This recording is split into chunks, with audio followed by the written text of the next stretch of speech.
Hello dear viewers, support me by subscribing to my channel and share my video if you like it, and also make sure you comment your thought. Now let's start the video. Harry had found that he became tired less easily and needed less sleep. As a result of Odin's blessing, it had been another month since his adoption to the royal family.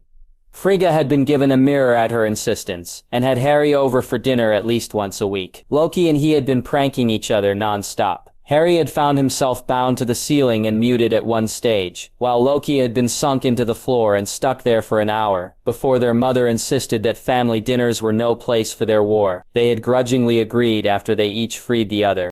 That didn't stop Harry from layering subtle spells on Loki to activate at a later stage. He had found Loki could be quite inventive, and would often prank him in unexpected ways after he left the dining room.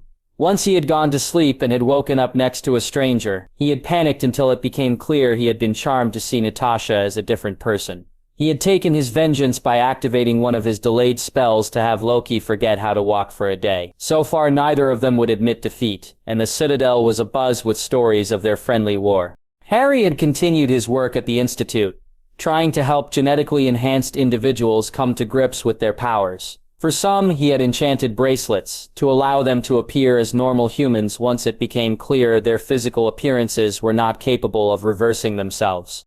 It had been a couple of weeks since he'd had to make any changes on the island. Logan was still working on getting all the animals capable of it to live together. His dragon puppy had been given its name for its desire to follow him around all the time. Harry had been shocked to find Logan laying in the hot spring with the dragon enjoying the water by his side. Apparently it had followed him and had decided to try it. Since then, the dragon could often be seen soaking there on her own. S.H.I.E.L.D. had not called on him in a while, but that did not stop him from enjoying a drink with Fury from time to time at Marauder's Den. Coulson had not been there as often since he started working with his own team. Apparently he was too busy with his work on superhuman individuals. His most recent missions focused on something called the Centipede Project, run by a mysterious figure referred to only as the Clairvoyant. Harry had finished the latest faux glass and had successfully bonded it to Fury, much to his surprise. Fury had immediately started writing things down in a notebook he kept in his pouch while studying his new favorite toy. The figures were still hazy, but there were hundreds of them. This apparently did not surprise the man. He had made many enemies in his life. Harry had been able to focus on his own studies into enchantment, and was almost done with one of his newest ones. He was keeping it a secret from Natasha though, as it was a surprise for her. Other than that, he was working on continuing to supply and set up distribution centers, and Natasha was helping him by researching places that required it the most. Clint had started accompanying him on those missions to keep him safe after he had been shot by a sniper, one day, in a country whose government was not thrilled at his presence. Harry had received a wound, but it was not fatal, and he had healed it quickly, before going after the sniper. He had needed to give the man Veritaserum and track down everyone that had been in contact with him, just in case they had heard of his miraculous recovery. The shot had been aimed at his heart, but somehow did not penetrate far enough to kill him. Asgard's protection was nothing to be scoffed at.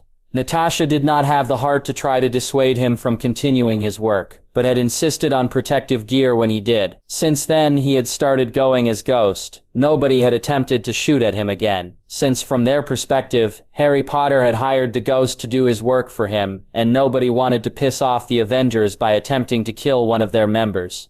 He was in the middle of one such installation when his mirror vibrated. He lifted his hand where it was mounted and activated it. "Yes?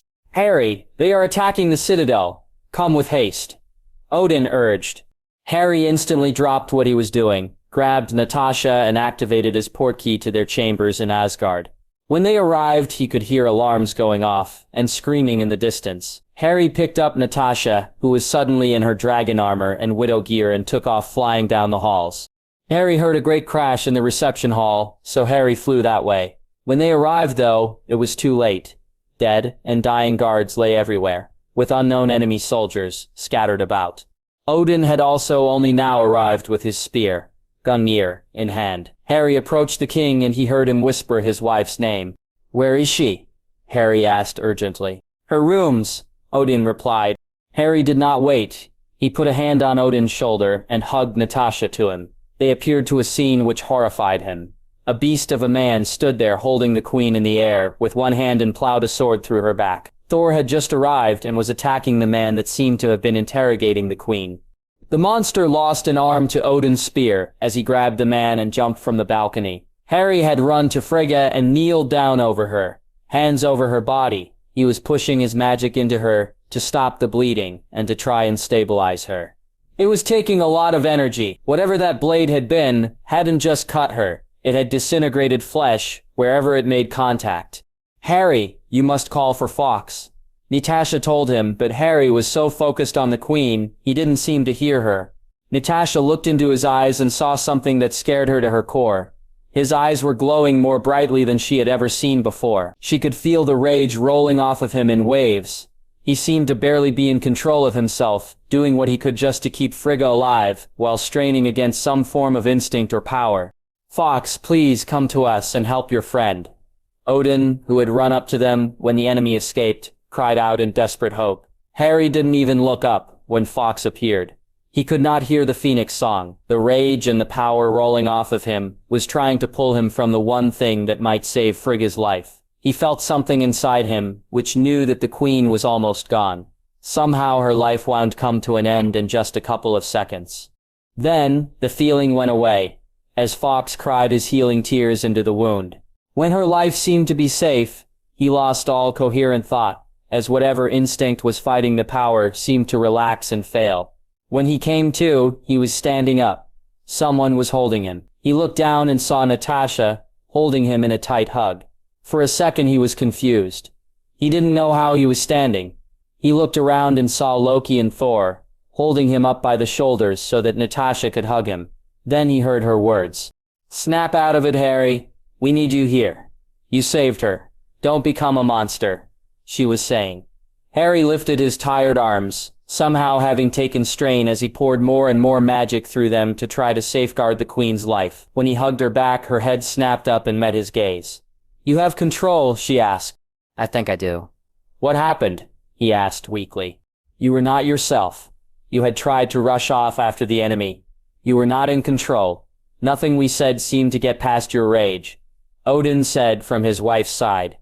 When Harry focused on him, he asked, "How is she? Was I able to help? Please tell me she's okay," he begged. "Your efforts were keeping her alive." "Only barely, but Fawkes was able to repair what your magic could not. She's resting now," Odin informed him. "You scared me, son. You have never wielded so much power in my presence. Thor and Loki only barely seemed to hold you while you strained to leave after the enemy." He then nodded to his other sons. Harry looked around and saw both of them cradling their hands together after they had let go of him. It seemed that they had been burned. Harry asked in shame, "Did I do that?" "You were not yourself, brother. When I saw Frigga fall, I almost lost myself to rage as well. If Loki had not shown up to help, I fear you will have been lost to the rage. You only stopped fighting us when your lady held you," Thor told him. Harry held out his hand to Thor, who calmly presented his hands. "They were badly burned. My magic must have been fighting you."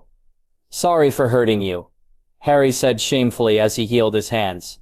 When he was done with Thor, he turned to Loki and healed his hands as well. "Remind me to never anger you, Harry. There is much power in you, and I fear my chances at winning our competition has just been proven slim." Loki tried to joke as the relief showed in his face. "I have never seen Harry lose control like that." Natasha said, "He sometimes has moments where he is truly angry, and he has trouble controlling his power, but never like this.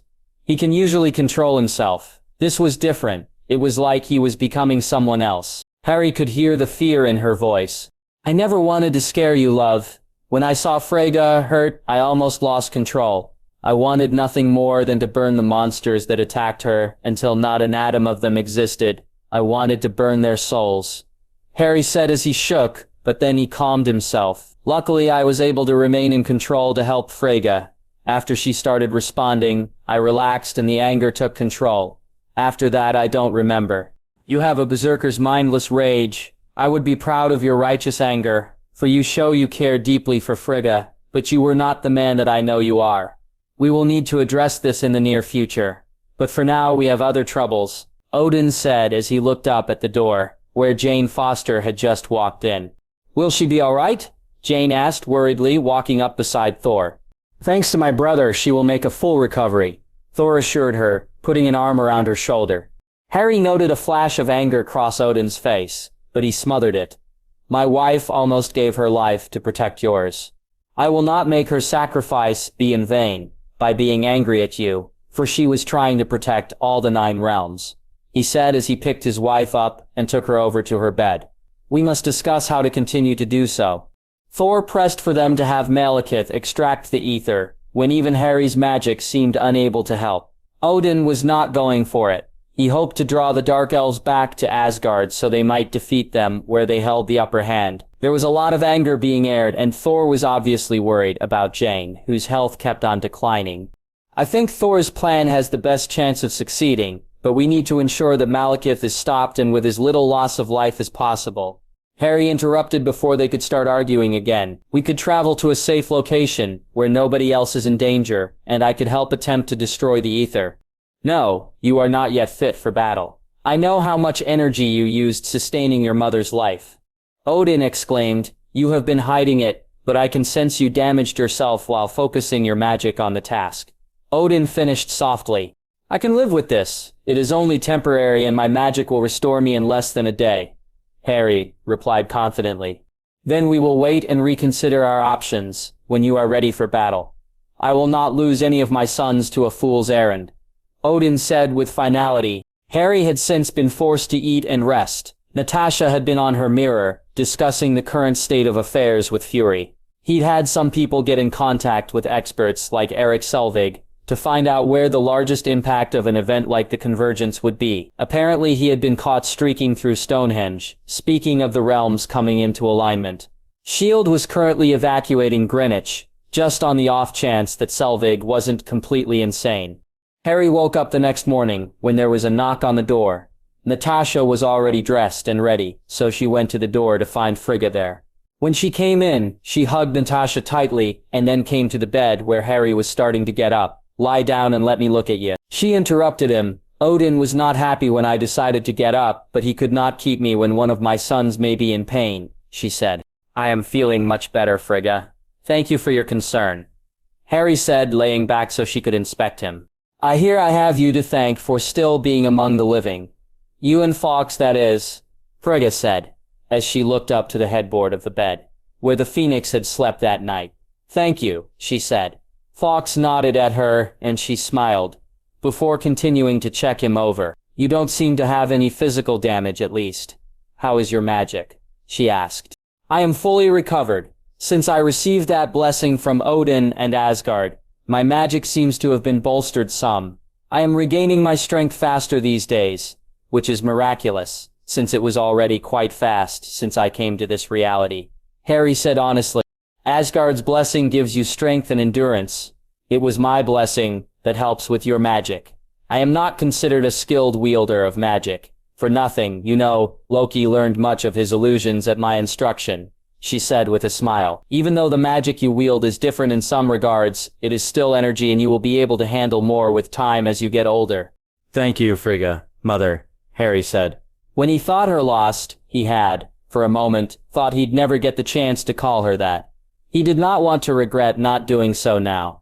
"You are welcome, my son," she said with another soft smile, as she pulled him up and hugged him. When she let him go, she looked at him and said, "You will, no doubt, travel with your brothers when they confront Malekith. You must keep them, and yourself, safe. Odin will not leave my side, but I have spoken to him. He will allow Thor to try this plan, but he is not happy about it. At least he relented when I said that if you are healthy, you could help protect them." Then she turned to Natasha, "And at least you will be there to protect Harry. Goodness knows we could use someone sensible in the family," she smiled. "We are not yet family, Queen Frigga," Natasha smiled back. "But I will keep an eye over them and make sure they don't do something stupid. You are family in all but name, and I will, thanks to Harry, be able to see you joined to the family properly one day. Hopefully soon." Frigga insisted. "That's another month," Harry said jokingly. "Please stop asking for it," Natasha asked. "We may not be ready yet, but I'd like us to marry sometime this century," she joked. "That won't be a problem. I am his mother and queen. If I fear he's taking too long, I will simply order my son to do what is proper. Frigga joked along with them. Frigga left the room so Harry could get dressed. When he was ready, they left for the family sitting room, to find Thor and Loki deep in discussion with Odin. When they entered, Odin stood up and walked up to Harry to engulf him in a large hug. I was pleased to hear that you are feeling better. The family owes you another debt for saving my Frigga. Our Frigga, Harry insisted, and there is no debt. Doesn't family look out for their own? First, you are right, of course, we do look out for our own. And then we look out for Asgard, and then the other realms. Odin said as he let him go. Come, let us see if we can dissuade your brothers from trying to prove they can get themselves both killed in one day. We could use some of your wisdom and experience, he said as he led them to the table, where Loki and Thor were both smiling at him. Are you done with your beauty sleep at last? Loki asked, jokingly. Harry lifted his chin and brushed his hands through his hair, affecting the air of vanity. Can't you tell? He said with a smile. If you were going for beauty, you'd have to sleep for years. Loki joked back. Enough of this. Jane is getting weaker by the hour, and we cannot afford to delay any more. How are you feeling, Harry? Thor asked. I am well, thank you. The rest has restored me, and I'm feeling much better. Harry replied. They were soon discussing their plan, and Harry spoke up when they finished. I've had time to think, and I've come up with an idea, Harry said. When everybody was looking at him, he continued, you said that Svartalfheim is a dead planet, correct? That's right, Thor said. We intend to cause as little damage as possible to any innocent bystanders. A dead planet is our only recourse. That's perfect. Then, listen up, Harry explained his plan to them.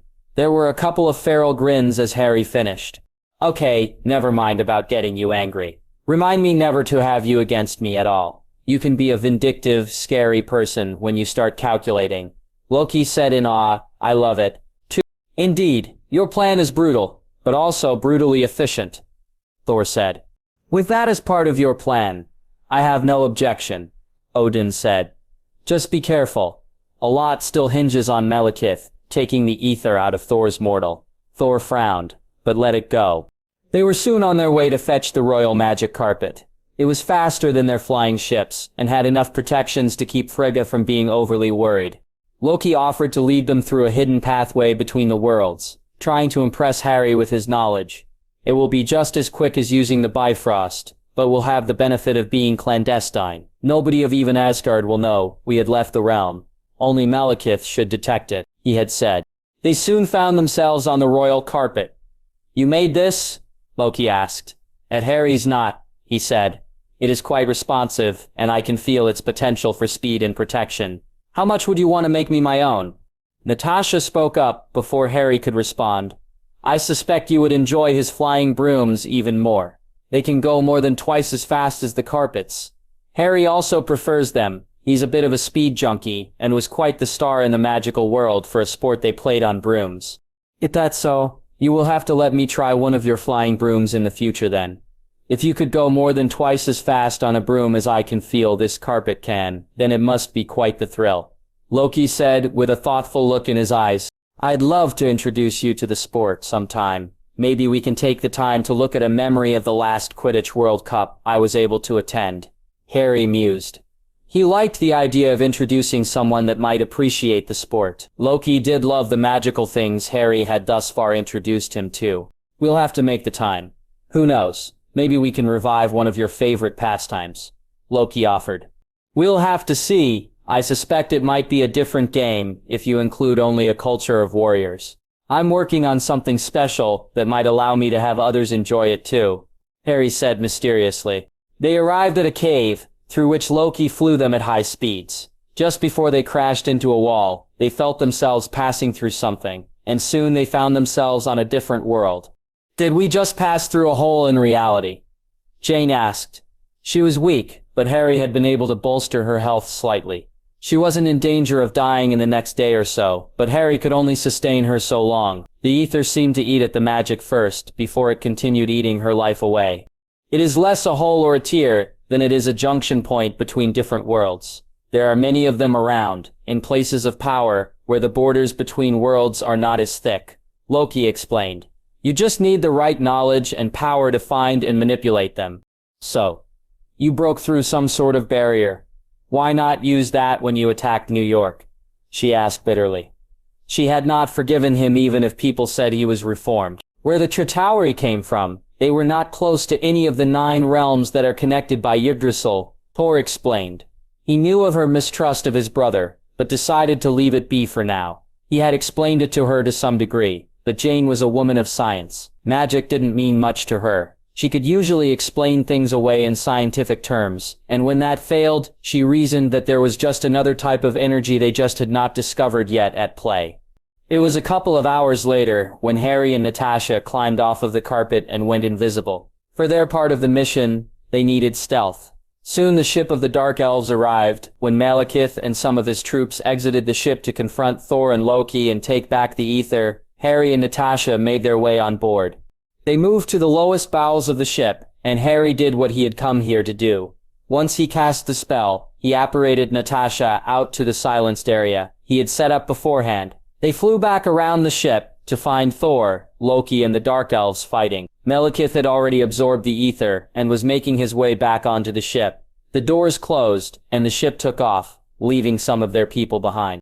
Harry flew up to the monster of a man and banished him straight up. As he went sailing into the air, Harry's magic must have triggered some of the weapons he was carrying, and soon he was swallowed up into what could only be called a tiny black hole. It wasn't as if Harry knew anything about antimatter grenades, but technology did tend to react badly to magic, no matter how advanced.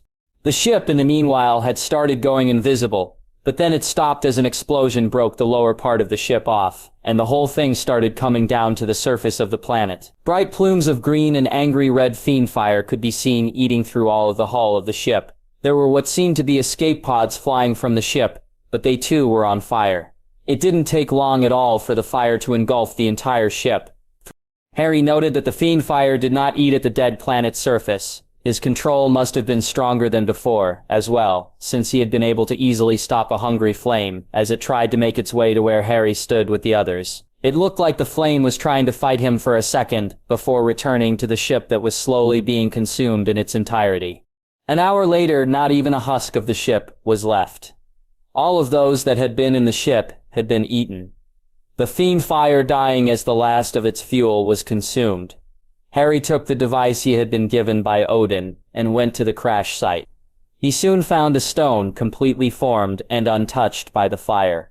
Apparently not even the fiend fire could damage it. Whatever process Malekith had used to turn the stone into the ether had been undone. Either that, or it had reformed itself to protect from the fiend fire. Either way, Harry did not touch it with his bare hands. He simply scooped it up inside the device and locked it. Odin had said he had a plan for where to store it. Harry had offered to help, but Odin refused, saying that if he was the only one that could retrieve it, those who wanted it would stop at nothing, including burning the entirety of Midgard to flush him out. Odin did not want that to happen, both to protect Harry and Midgard. They soon returned to Asgard, and Harry handed the device to Odin. "We were successful," was all he said. "Well done, my sons. You have secured our futures from Malekith's plot to bring the universe into perpetual night," he pronounced to all who had gathered in the throne room. They were all dressed in dark clothing to mourn the many that had fallen to the Dark Elves' attack. Harry had been shocked to find out Trigg had died in one of the battles. Odin had consoled him. "Fear not, my son, for he died in battle, and he will dine in the halls of Valhalla for the eternal feast. No doubt he is there now," telling any and all of the man who made it possible for him to achieve his goal of dying on his feet, a true warrior of Asgard. "I understand his desire, but it does not take the sadness of his loss from me. He had become a friend of sorts, and I will miss his enthusiasm. He had a hunger for life, happiness and battle that made him fun to hang out with," Harry said sadly. "And he would be sad that you feel the loss so dearly, but he will remember you always, and we will honor him, and all those who fell with a feast, to thank them for their sacrifice. It is our way, and he would expect nothing less. Let us not mourn his loss, but celebrate his life and sacrifice," Odin intoned. Harry nodded and hugged Natasha closely. There was a funeral of sorts where those that died were sent off on boats, which they set aflame, and then they returned to the hall. Harry was quiet that evening, caught up in memories of his own loss. Loki did not prank him, and soon Frigga asked Natasha to take him to his chambers so that he might mourn in peace. That night was not a good night for Harry or Natasha. As soon as Harry fell asleep, the nightmares were upon him, and she struggled to rouse him from his sleep. The entire room was shaking, and things were flying about, being thrown at imagined enemies, while Harry was fighting enemies in his dreams. Not once did the magic attack Natasha, but there was banging on the door just after she had managed to calm him down. Soon Frigga, Odin, Thor, and Loki entered the room. "What is going on here?" Frigga asked, first to his side. "He had a nightmare," Natasha said, her eyes sad. Harry had told her of what happened in his nightmares, how he relived the losses he had suffered. Couldn't he find peace in even his dreams? Hadn't he suffered enough? I cannot tell you of his dreams specifically, but you must remember that Harry's entire world had died. He'd suffered many losses. On nights like tonight, he struggles with old enemies and relives the losses, she said. Frigga took Harry into her arms and cradled him. "Oh, my boy, what have they done to you?" she cried as she wiped the tears from his eyes. He hadn't woken once, but it seemed he had at least calmed down. "If his enemies were not all dead, I'd mobilize the army and slay them to the last." Odin swore. "Is there nothing we can do for him?" he then asked. "There is a potion which gives him the ability to sleep without dreams, but he says it can become addictive, so he seldom takes it. Tonight must have been difficult for him with a loss so closely following the fighting and the near loss of someone he cares for. I've tried to get him to talk to me about it, but he refuses to go into details. I think he fears I would see him differently if he told me too much of the things he's been forced to do," Natasha said. "Has he told you anything?" Frigga asked. "Some, but not all." Natasha nodded. "He has a mental defense, as you know, that defends from mental attacks. I think he uses that to suppress the memories and feelings. Sometimes, though, they leak out. Well, I'll speak to him tomorrow. We'll make the time and ensure his mind is put to rest. I cannot have my son suffer and do nothing about it," Odin promised. "Can you arrange a bit of time off from his other duties? I would like to keep him here until I know he has dealt with his grief," he asked of Natasha. "If you can help him, I'll arrange it even if he doesn't want to," Natasha said fervently. "But if I could make a suggestion," she asked. "You know him best. It would be foolish not to listen to your suggestions," Frigga answered, for Odin. "Could we go to the island? He relaxes best there and would probably feel more at ease in a familiar environment," Natasha suggested. "You speak truly. I have seen it myself. He does love his island. I think it has something to do with all the magic in the air there. It must remind him of his home," Odin said. "We must attend to some things tomorrow, but we'll arrange for some time away. Maybe you can take Thor, Jane, and Loki to the island tomorrow morning, and then we can join you towards the evening," Frigga asked. "I don't see a problem with that," Natasha said, and she smiled slightly. "Actually, I'm sure Harry would love to see how Jane explains away all the magic there." There was a chuckle from Loki. He liked this woman. She seemed to be good with Harry, and she had even been there to support him when she had only reason to hate him. She must truly love him to do so. That is good, for Loki would look out for his younger brother. He'd become quite fond of him. No woman that could hurt him would be allowed to enter his vicinity if he had a say in the matter. Thor had been quiet. He knew Harry had had a difficult history, but events from the last 2 days were bothering him. Where had he hidden the raw emotion he could see on his brother's face? Now as he slept, how much pain and anger was he carrying with him that he could tap it like he had when Frigga had been injured? He didn't like it. No brother of his could be in this much pain, and he not know about it. He swore to himself he'd help him, however he could. He glanced at Loki and their eyes locked. There was a short moment before they both nodded. Loki must have seen it too. Odin and Frigga were also worried. Harry had always been fun-loving and carefree. What had he gone through that would drive him to fighting imaginary foes even as he slept?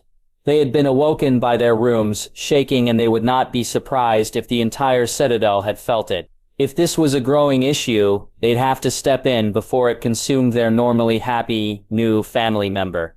3. They all went back to their chambers, when Natasha promised to keep his dreams at bay for the night, as best she could. Once they had left, she snuggled in closely to him. She fell asleep that way and didn't notice when Harry's arm enfolded her protectively. He was still having nightmares, but with her with him, all he had to do was protect her from them. Had he not fallen asleep before she was in bed with him, the whole affair might not have happened. The next morning, he awoke with a smiling Natasha on top of him. Apparently, he had been casting his modified tickling charm on her in his sleep, and she could not resist the urge. A few hours later, they came out of the bedroom and found the family and Jane in the sitting room. The moment they were seen, Loki and Thor smiled, Odin looked away, and Frigga blushed, but smiled. Even Jane was looking at him with awe on her face. Damn! He had forgotten the privacy charms again. Loki was the first to speak. I'm glad to hear that you are feeling better this morning. Had it not been for Father's quick action, the entire castle would be speaking of your latest miracles. He enthused. This morning was mild. Harry must still be tired, Natasha said unabashedly. Jane's mouth hung open. Truly? Thor asked, amazed. Surely you have found your divine calling, brother. Please stop, Harry begged. He was certain he was blushing so hard his hair might be turning red. You need not worry. We are your family. We would prefer not to be awoken by the sounds of your passion, but do not deny you're expressing your love with your lady, Odin said. Then he smirked, seeing how uncomfortable Harry was. Indeed, it is good to know that Natasha will not be leaving you for inadequacies in the bedchamber. Frigga, having caught on, decided to add her own 2 cents. I heard talk of some of the ladies of Asgard sending their men to seek instruction from you. If you keep this up, we'll be seeing a whole new generation born in the next year or so. Jane actually nodded. She was thinking Thor should have a talk with Harry. Not that he had any inadequacies, but the sounds she heard coming from Harry's chambers had her interested in experiencing what Natasha was experiencing. Okay, that's it. If we're gonna be everyone's target this morning, this target is choosing to go home. Coming, Natasha? Harry asked, having been shocked at both Odin and Frigga getting in on the act. Not quite yet. Natasha said, I'm arranging a bit of a holiday for you at the island. Everybody here is invited, including Jane. What about my work? Harry asked. His blush had faded to only nuclear levels. I'll arrange that Tony takes over for a bit. You were never meant to be in charge of installations anyway. As for the Institute, maybe it's about time for them to come visit the island anyway. We'll have our vacation first, and then they can come to you, Natasha insisted. As for the rest of you, stop hammering Harry about our time together, she urged. When Loki made to speak, she pointed a finger at him. Don't. One crude joke, and I'll shoot you in your groin and refuse Harry to treat you. Loki shut his mouth instantly. With Harry around, her weapons could probably do some serious damage at this point. Thor laughed at him and stood up. So, when are we leaving? He asked, putting an arm around Jane. Let's have breakfast first, Frigga said. Odin and I will only join you this evening. We have some arrangements to make. They were soon sitting and eating breakfast. Loki had decided to send his next volley over the trenches, and Harry was currently being eaten by an animated chair. Soon after, Loki's cloak decided it wanted to be eaten, and started jamming itself into his mouth. Frigga spoke up. I said no tricks at the table. Dinner table, Harry and Loki said together. Frigga just shook her head and said, Is it too much to ask for a pleasant meal without interruptions? She wasn't really angry. She knew Loki was doing his part to keep Harry busy and happy. After breakfast, Thor and Loki went to fetch some things they wanted to take along, while Harry, Natasha, and Jane waited. While they waited, Jane took Natasha aside and asked, Is he really as good as you make him out to be, or did you say that to stroke his ego? His ego doesn't need any stroking, and like I said, he's better than that normally. There's this charm he came up with that makes it feel like your entire body is being embraced and kissed at the same time. It drives me insane. This morning he was doing it in his sleep, and I couldn't resist. Natasha finished with a dazed look. I'd have him show you, but it would ruin you for other men. Has he ruined you? She asked, slightly flushed. Irrevocably. Natasha replied happily. Aren't you afraid of him losing interest? Jane asked. Oh, I don't intend to. Are you? Natasha asked. Jane seemed to think about it. I am. Thor is not my normal type and I care for him deeply, but I am afraid he'll lose interest as I grow older, and he stays basically the same age, she finally said. That's something you'll have to address then. It's a fact of your lives. If you can't handle losing him later, Natasha trailed off. Then it would be better sooner. Jane finished with a crestfallen look. Probably, Natasha said. That's so unfair, though. You get to have your man, and he's basically immortal, Jane pouted. And I've got my own situations that I have to deal with, but I've made peace with them. Natasha said. She couldn't just go blurting out that she was ageless as well. After all, why doesn't Odin or Frigga have a problem with you, though? Jane asked. Extenuating circumstances. I'm not at liberty to discuss them. Natasha explained evasively. Okay, fine, but I'm going to enjoy this week and put those thoughts behind me for a bit. Jane decided she couldn't force the Black Widow to tell her secrets. After all, any chance we can invite 2 of my friends along for the week? You'd have to ask Harry. It's his island and he's protective of it. Not many humans even know it exists, let alone lets them onto it. Natasha said. Jane nodded and decided to try anyway. She walked up to Harry, just as Thor and Loki showed up. Harry, do you mind if we invited 2 of my friends along? They've been with me a couple of years, and they will keep everything they see a secret. I promise. Harry studied this woman. His first instinct was to say no, but she was important to Thor, so he would give her a chance. If they're willing to sign magically binding contracts, sure, you don't need to, because Thor trusts you, but I don't know them. I'm sure they'd be willing to sign a contract, Jane said. She didn't necessarily believe in magic, but if he could allow them to go, she'd have some extra company and she wouldn't mind having Eric and Darcy around. Okay then, we can go pick them up first. Harry shrugged. As soon as everyone was ready, Harry cast a glamour on Loki and had them take a portkey back. Jane had been skeptical of a piece of rope that could transport them to Earth, but once they landed she was a believer. Could have warned me about the turbulence, she said as she hunched over and almost lost her breakfast. Sorry about that, Harry said sheepishly. Loki was smiling. You get used to it, he tried to comfort her.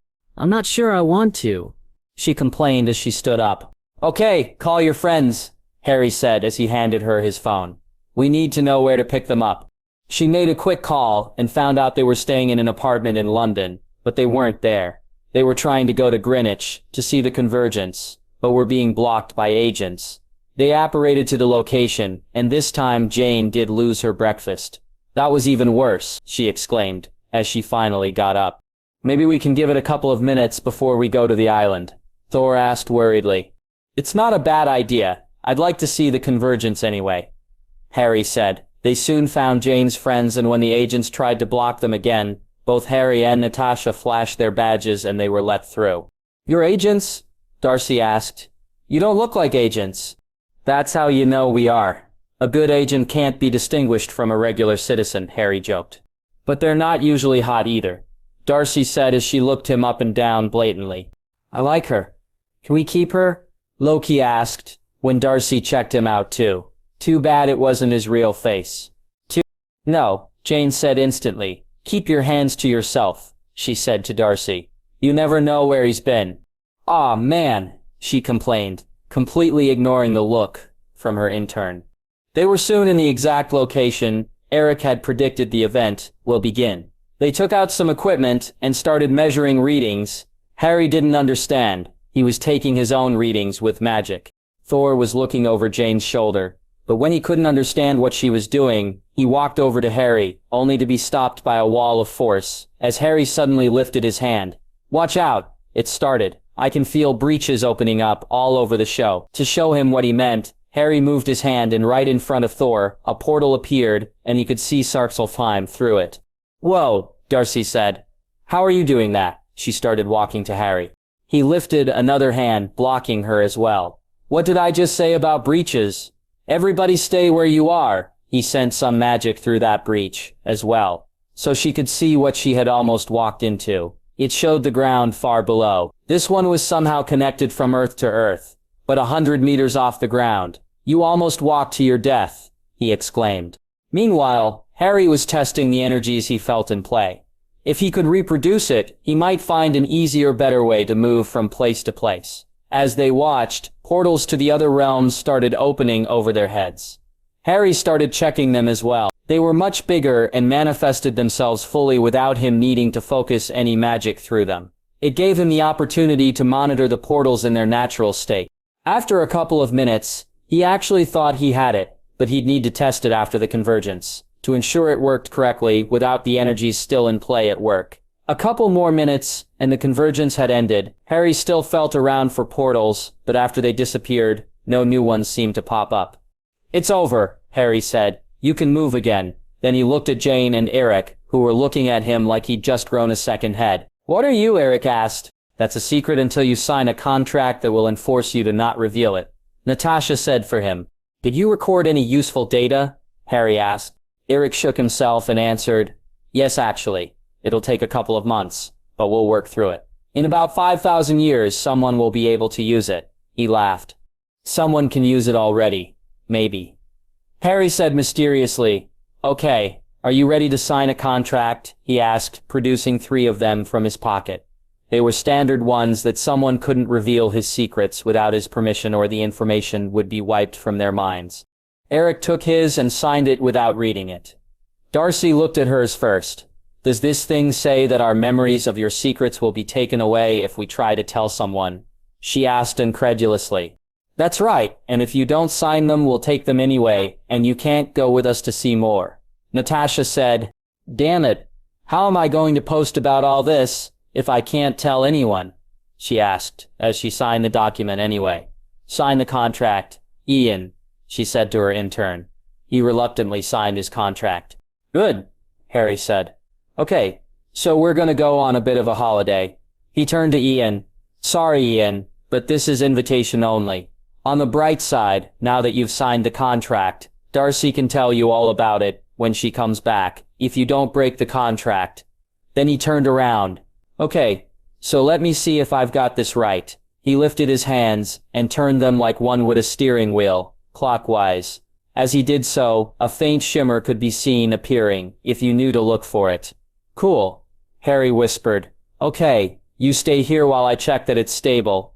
Before Harry could move, Thor had jumped through the portal. A second later, he came back through. "It worked just fine," he said. When Harry just stared at him, he said, "As your oldest brother, I was simply protecting my youngest sibling. You weren't certain, so I decided to risk myself rather than you." "Thank you, Thor," Natasha said. There was flint in her words, and Harry knew he had almost done something risky again, without discussing it first. He mouthed, "Thank you," to Thor, who just smiled and walked through the portal again. "Did you just emulate the convergence effect on your own?" Eric asked, as he moved to the portal and stuck his hand through.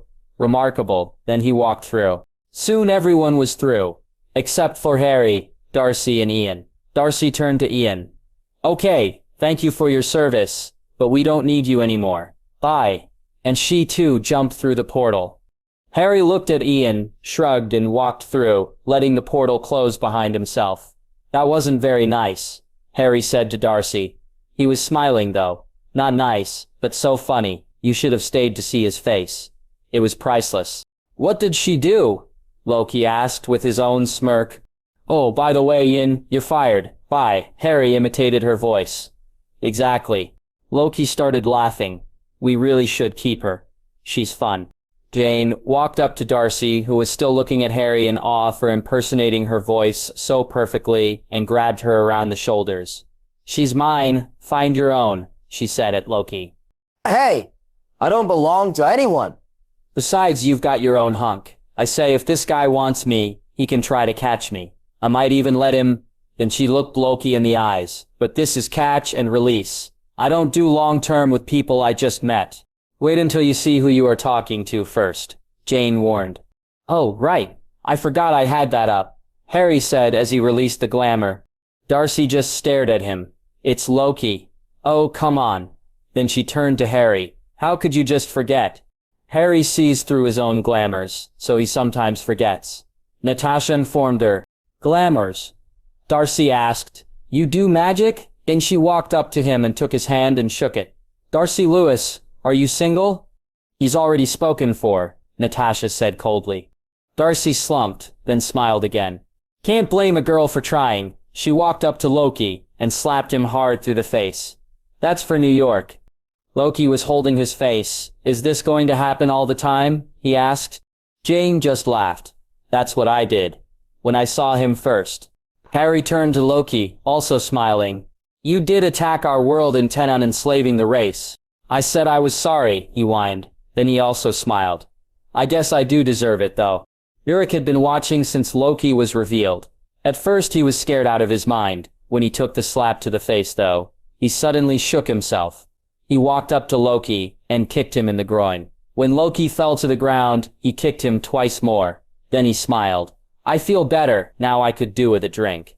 Thor was laughing. He knew the man couldn't do any real damage, and that Loki was partially acting, but he was happy Eric had taken it so well. Last he had seen the man, he was still in shock, and had started acting strangely. He saw a bit of his friend and the man that was led away by Harry to the bar. They were laughing too. As they approached the bar, Darcy suddenly stopped and pointed at the hot spring.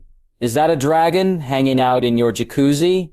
It's a hot spring, and yes, that's Puppy, Wolverine's dragon, Harry said nonchalantly, taking his place behind the bar. Can I get any of you a drink? He smiled at them. Maybe it's time you told them where we are, Natasha suggested. Apparently Harry had forgotten all about the introduction phase. Their guests nodded in agreement. Oh, sorry about that. Harry apologized. Then he spread his arms and said, Welcome to New Atlantis. This is my island getaway, and home to a magical animal sanctuary. He pointed to one of the greenhouses. Don't go into any of the greenhouses, as the plants there could very likely kill you. If you see the unicorns, wave at them. If they approach you, it means you're an awesome person, but no photos. Harry warned. This is my bar, where the alcohol from the taps won't make you drunk and are basically limitless. He pointed at the houses. The last one on that side will be your place, while you visit. The third one is the Asgardian embassy on Earth, and also the house where they stay. The other houses all belong to people. The cabin in the woods is Logan's. I suggest you don't enter it without permission. Harry finished. Nice introduction. Now they'll only have 50 more questions, Loki said as he sat down at the bar. Do you have any Odin's brew? He asked. Sorry, Loki. Odin's brew is exclusively made for Asgard. The one bottle we have here is Odin's, which he brought for himself. We do have a nice half-century fire whiskey, specifically made for Asgardians, and some quarter-century fire whiskey that was made for us mere mortals' constitution, Harry said. He poured 2 glasses for Loki and Thor, and handed them to them once Thor came to join him. He then poured some normal, fully enchanted fire whiskey to Eric, Jane, Darcy, Natasha, and himself. To the start of a good holiday, Harry toasted, lifting his glass. Everyone toasted and drank. Eric, Jane, and Darcy all coughed up some smoke before sighing in satisfaction. That's really good, Eric said. It has the added effect to calm the nerves along with the enchantment to do this, Harry said as he took a sip and blew out some fire. Awesome, Darcy said enthusiastically. She immediately took another sip and tried for herself. She did not succeed, but kept on trying. Natasha eventually showed her the trick. After a while, though, Darcy complained about not being used to such strong liquor, so Harry poured her some butterbeer. She enjoyed that even more. She ended up adding the fire whiskey to cola and alternating between the 2 drinks. Harry tried it too, and found that he really liked it. Thanks, Darcy. This was a fantastic idea. No problem, Darcy shrugged. At some point, Natasha left to put on a bikini.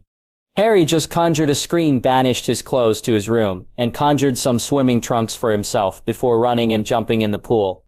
Darcy looked at him jealously, and even more so when Natasha came out wearing a bikini. And here I am, without anything to wear. I'm sure Natasha could help you out, she said to Jane, but there's no chance I'm fitting in one of those. As she said it, she cupped herself. These puppies need proper support. You could always swim in the nude. It's quite liberating, Loki said. She seemed to be considering it. Oh, sorry about that, Harry said. I could probably open a portal for you, so you could go fetch some stuff, Harry said. Do you have a picture of somewhere in your home where I can open a portal? Darcy took out a phone, and Harry winced. He had forgotten to warn them about electronics. She unlocked her phone, and started looking. It didn't seem to be broken. Awesome, Harry exclaimed. Quite useful? Yes, Natasha noted. What? Darcy said as she looked up at them. Magic normally destroys electronics, Natasha explained. Turns out Harry's new portals don't have that side effect. There was a chance I'd lose my phone, she exclaimed. Not cool. You warn a girl before you destroy her social life. Then she looked at the phone when she received a message. Cool. 5 bars. She looked at the message. That's strange. Ian wants to know where we are. Then she looked at Harry. Did you wipe his memories? She asked. He must have tried to tell someone. Harry shrugged. He summoned Ian's contract and saw that it had indeed been broken. Yeah, he tried to speak to someone about it. Too bad. He seemed nice. Those contracts were real then? Eric asked, shocked. Yes, so I don't suggest you tell anyone unless you want to forget about this place. Harry said. So, now that we've signed a contract, can you tell us what you are? Darcy asked. He's known as a wizard where he comes from. Our tradition calls him a sorcerer, or cider. Either way, he is the most powerful spellcaster I have ever met, and he is my newly adopted brother. Thor bragged. He actually got me to sign an unbreakable contract that stated I won't try to attack or overthrow anyone again. Loki spoke up. Eric sighed in relief. Oh, thank God, he said. No offense, he said, looking at Loki, but you're not exactly my favorite person in the world. I quite understand, Loki said solemnly, and for what it's worth, I'm sorry I did that to you. You keep out of my head and I'll be fine. Eric said. Those kicks to Loki's groin really helped. He might have to do it again tomorrow. Until then, he was really enjoying his drink and watching a dragon grooming. This day was so strange, but somehow he couldn't care. Darcy presented Harry with a photo of her living room. Harry asked her a couple of questions to narrow it down some. He didn't want her to walk into someone else's home after all. When he thought he had enough information, he concentrated and opened a portal. Darcy put down her phone and walked through. A couple of minutes later, she came back out in a one-piece bathing suit and a towel around her neck. Loki actually looked her up and down appreciatively.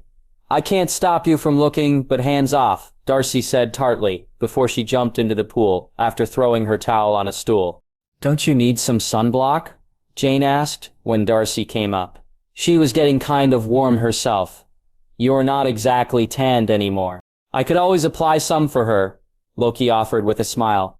Not necessary. I put up a charm in the area. No sunblock required. Harry answered Jane's question. And here I was just considering letting him put some on me. Oh well, Darcy joked, and dove away. Sometimes, brother, your magic is so convenient it becomes inconvenient, Loki said as he looked after the gorgeous girl in the pool. What he would do to rub some lotion on her, too. Sorry, bro. Harry apologized with a shrug. I think she was just teasing anyway. She has a friend to apply lotion, after all, he pointed out. Harry, do you mind opening another portal for me? Jane asked. Got a picture? Harry asked back. Jane didn't, and she frowned. Isn't there another way to get the location? I suppose there is, Harry sighed, before he popped away. Does he do that often? Jane asked. Yes. Thor, Loki, and Natasha said at the same time. You get used to it after a while, Natasha explained. Thor was about to warn her, but then Harry popped back and she almost fell off her chair. Can't you send a warning or something before you appear like that? She exclaimed. And let that scare you too? Harry asked. He had brought the pensive. I suppose you have a point, she said, then looked at the bowl. What's that? She asked. Harry looked at Thor and let him explain. After 5 minutes, Harry had a portal open for her. She had wanted to see the memory first. She was animatedly trying to explain how it shouldn't be possible, but Harry just smiled. She took quite a bit longer, but when she came back, it was with a bag she had quickly thrown together. She thanked Harry and then walked off to the house. Harry had indicated. She came running back in the same clothes. How is it bigger on the inside? She screamed excitedly as she ran up. Harry just smiled again. He was soon going with them to give them the tour. The magic on the front porch made it so they didn't track any sand in either, and that was just another thing to explain. Eric and Darcy were delighted with their rooms and the magic on display. Natasha showed them the kitchen and all the magic at work there. The fireplaces and lights were still magical, but Tony had insisted on normal light switches even if the lights themselves were magical. When they came back, Harry had conjured some swimming trunks and focused some intent on them to make them last longer for the male guests, and soon Darcy was found staring at Loki. He was lean, but fit, just how she liked him. Like what you see? Loki asked with a smirk. She pulled herself together and said meh, and carried on floating around the pool in Tony's pool chair, drink in hand. You have truly set up a wonderful island here, Harry, Thor was saying. It will be nice to come visit here more often. How often were you thinking? Natasha asked. Didn't you hear, Harry said, that one of the houses is the Asgardian embassy, which means it's Asgardian soil. We can visit Asgard whenever we please. Loki interjected with a large smile on his face. And Thor is right. It will be fun to spend some time here. Maybe later Harry can show me that broom he's told me about. Harry just smiled and disappeared. You do realize you're going for a ride right now, right? Natasha asked him. I was hoping, Loki said with a smile. Harry reappeared with 2 brooms in hand. Are you ready? He asked, excitedly. You really do love your brooms, don't you? Loki asked.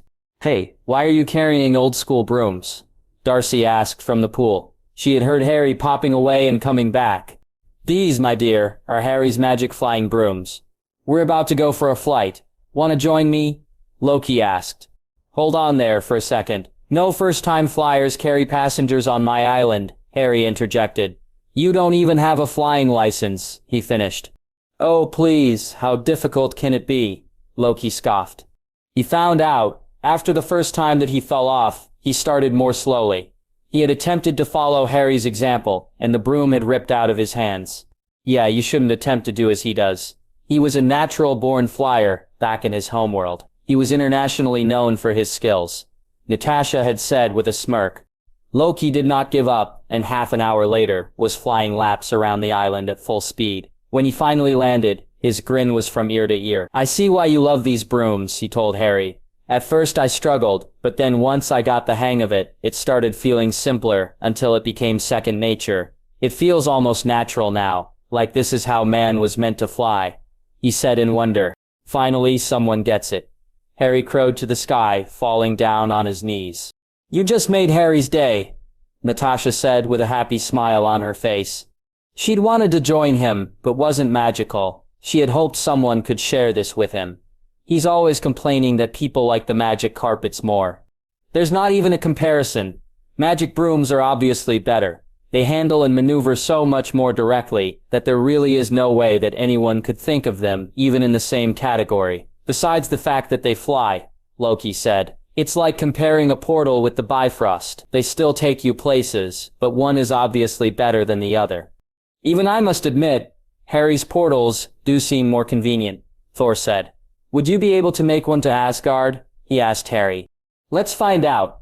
Then he got a glimmer in his eye, and a vindictive smile crossed his lips. Oh, this is going to be fun, he said. He walked over to the pool and concentrated. He lifted his arms and turned a portal into existence. The next moment, a figure in gold armor fell through and landed in the pool. Yes, Harry crowed. From the pool rose Heimdall. Thor and Loki burst out laughing. I am going to get you for that. You do know that I'm in charge of the Bifrost, right? Heimdall asked as he jumped out of the pool and approached Harry, just to disappear through another portal. Everyone looked up to see Harry with his hands out in front of him, having just opened another portal. That was amazing. Loki exclaimed. I've never been able to trick him. That all-seeing eye of his would not allow it. But you sneak around without him seeing you all the time, Thor said, still chuckling. He can still see when I'm planning something, though. He also notices when I vanish, so he's always on guard. Loki explained. You have to teach me how to do that. Harry exclaimed. I don't like him looking at me all the time. Private moments are supposed to be private. He was thinking of when he spends time with Natasha. You do realize that while he can see all, he doesn't have to watch, right? Thor said. He's aware, but doesn't focus on it, as it were. That does make me feel slightly better, Harry admitted, but I'd still like to know I'm not being watched. I can teach you, Loki smirked, for a price. What do you want? Harry asked. Loki looked at the broom. Deal, it's yours. They shook hands. I think you got the bum end of that deal. He was probably going to give it to you anyway, Natasha said as she walked up to Harry, touching his broom as she went. Harry knew instantly what she wanted. He cast a charm on her bikini in her front to ensure they didn't fall off and mounted the broom. She's right, you know, Harry smirked.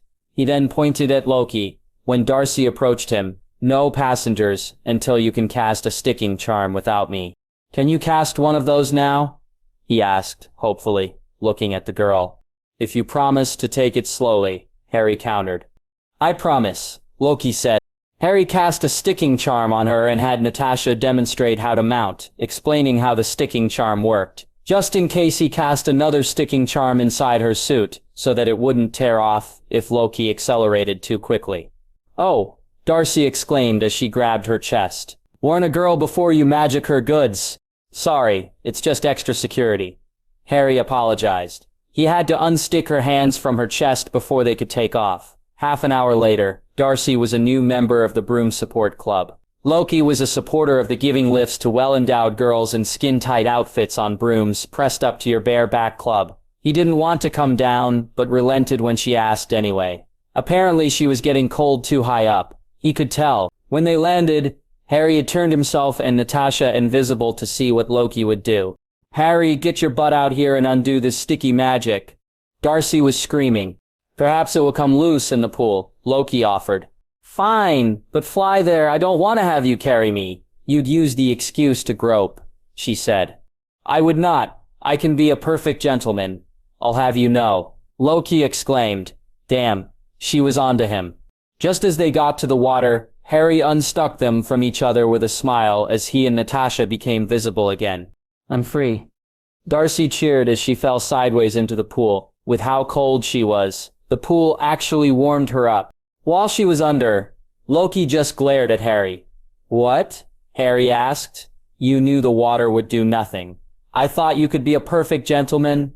That counts as your next attempt, Loki informed him. Loki focused and dispelled Harry's conjured pants. And that is mine, he laughed as Harry looked down.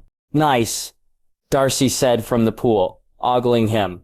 That one didn't work out for you, did it? Natasha asked Loki with a smirk, as Harry conjured himself another set of swimming trunks. It could have gone better, Loki admitted. Gown girl, Jane said to Darcy. It didn't stop her from having caught a glance, though. She had thought the same thing, but would never admit it. What? I'm only a woman, Darcy defended. Who knows, maybe Red is open to sharing him, she asked, looking at Natasha hopefully. A pinch of mischief in her smile. Who knows, Natasha replied with a smile, catching on. Darcy had a wicked sense of humor. Loki seemed stung. He does wear me out sometimes. Maybe if I could tag someone else in, I'd have time to recover. Wait, what? Harry and Loki exclaimed together. It was too much. Natasha and Darcy started laughing. Eric had even caught that one and was chuckling at Loki's expense. He was quite fond of Darcy. She was no scientist, but she knew how people worked. Loki, in the meanwhile, was glaring at Darcy. She grabbed herself and said, If you make my clothes disappear, I'll have your brother pin you to the counter with his hammer, by your crotch. Loki actually paled. He decided to rather get another drink. Eric was still laughing when he made it to the counter. He set down his new broom to lean against the counter, and leaned over to get himself a drink, only to pull his hand back when it was stung by a spell from Harry. I'm the bartender here. I get the drinks, he said, possessively. Besides, you don't rest the broom on the bristles. You can lay it on the counter or mount it on the wall. That's the Ferrari of brooms. You will respect it, or I will take it away. Loki instantly picked the broom up. He examined the bristles, and sure enough, he found magic running through them. Worriedly, he asked Harry, Did I damage it? Harry focused on the broom for a second. No, but now that you own a broom, I should probably instruct you on how to care for it properly. He turned to Thor. Do you want to give mine a try? He asked, holding his broom out to Thor. I actually wouldn't mind, Thor said as he took the broom. He mounted it like Harry had shown Loki, and pushed off. He was smart enough to start slower, but quickly increased the speed, until he was doing laps around the island too, and zigzagged back and forth, every time accelerating till he broke the sound barrier for a sonic boom before slowing down and turning, just to repeat the action. 5 minutes of that later and he landed. Loki was right. It felt like it was part of me. After a while, he was smiling ear to ear. It isn't something I'm used to, but I could see myself enjoying a broom ride outside of battle, he said as he handed Harry the broom back. Harry pointed to the pensive and asked, Who's interested in seeing a Quidditch match? Before anyone could ask, Natasha explained, It's a form of magical sport where Harry is from. It's played on brooms. Everyone seemed interested, so Harry set up a pedestal so that all could sit around it and enter the memory. He quickly deposited the memory and instructed everyone to enter it. Harry went along to explain the rules and point out players and positions, and explain the commentary, so he was basically commenting on commentary. That one just tried to knock one of his opponents off their broom, Loki said, pointing. It's part of the game. Nobody ever really dies, except for very rare occasions. There are people on standby to heal them should they break something, Harry explained. Why aren't you on the team? Darcy asked, when Harry pointed out that he used to be a seeker. I was on a team for a while, but there was a war going on, so I had to retire and train to become an officer, to help protect the people I cared for. Harry explained. That sucks. Darcy replied. But hey, at least you could still go watch the games. She tried to cheer him up. That was one of the few perks of being a celebrity. I got invited to all the big events. Harry laughed. Celebrity, she countered. It was for something Harry doesn't remember. He doesn't like talking about it. Natasha interjected. Darcy just nodded and kept on pointing out the snitch when she saw it. You have a good eye for the seeker's position. How are you spotting the snitch so easily? Harry commented. How could I not? It's just flying all over the show, catching my attention, she said. How many of you guys could follow it? Harry asked the group. Thor, Loki, and Natasha all indicated that they could. Let me rephrase that. Who here, who's human and or not an active member of the Avengers, for just how exceptional they are, could follow the snitch? Nobody spoke up this time. See, Harry asked her. We should see if she wants to train with Hawkeye, Natasha speculated. Is he the hunky guy with the bow? Darcy asked. At their nod, she said, I can go for a bit of that. Sorry, he's not available, Natasha interjected. Really? What is it with you supers and always being in relationships? She asked. Let me guess, even Hulk has a girlfriend, she asked sarcastically. Kind of. Harry shrugged. Wow, Darcy and Loki said.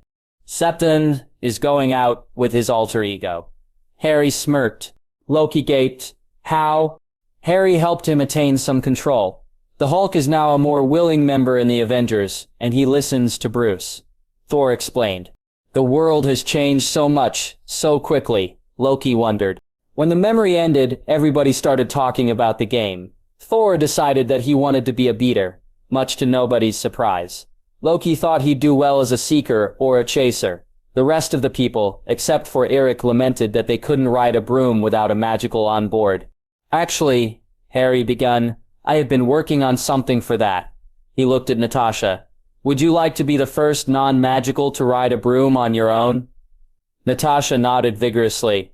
Harry smiled at her and picked up his broom. Follow me. They were standing outside the pool area again, and Harry explained, I've been working on intent-based Asgardian magic and was able to give a certain paranoid mutual acquaintance of ours a connection to a certain dark detector he's been begging for.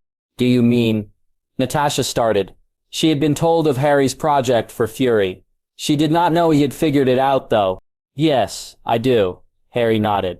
So, we have confirmation of the theory. Let's see if we can make another one work, shall we? He held the broom in his one hand and held his other hand over her heart and concentrated. It was difficult still, but after a while he felt it click into place. It was faster than it took with Fury, though, which was promising. I think it worked. Want to give it a go? Harry asked, holding the broom out to her. Natasha didn't even answer. She grabbed the broom with an excited look in her eyes and mounted before taking off in one smooth movement. There wasn't even an ounce of doubt that Harry had succeeded in her. She whooped for joy and accelerated, faster and faster, until she was a blur in the sky. Soon Harry had joined her on the other broom. Loki had graciously let him borrow it, when Harry had summoned it without asking permission. Thor had just laughed at him. Harry and Natasha were soon playing a game of supersonic tag. It was not for the faint of heart, but that didn't describe either of the adrenaline junkies.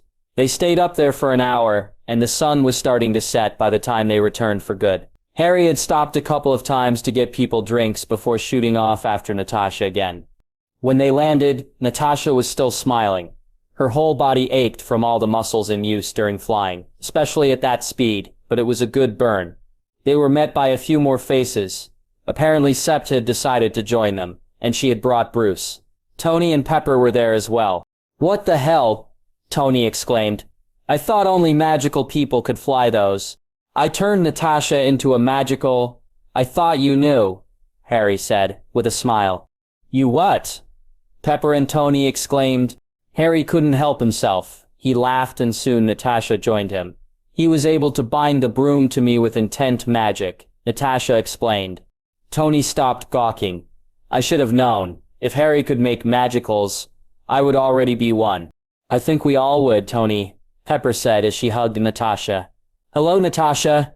What's this? I hear about you dating a god of sex." Harry looked for Loki, but he had hidden himself.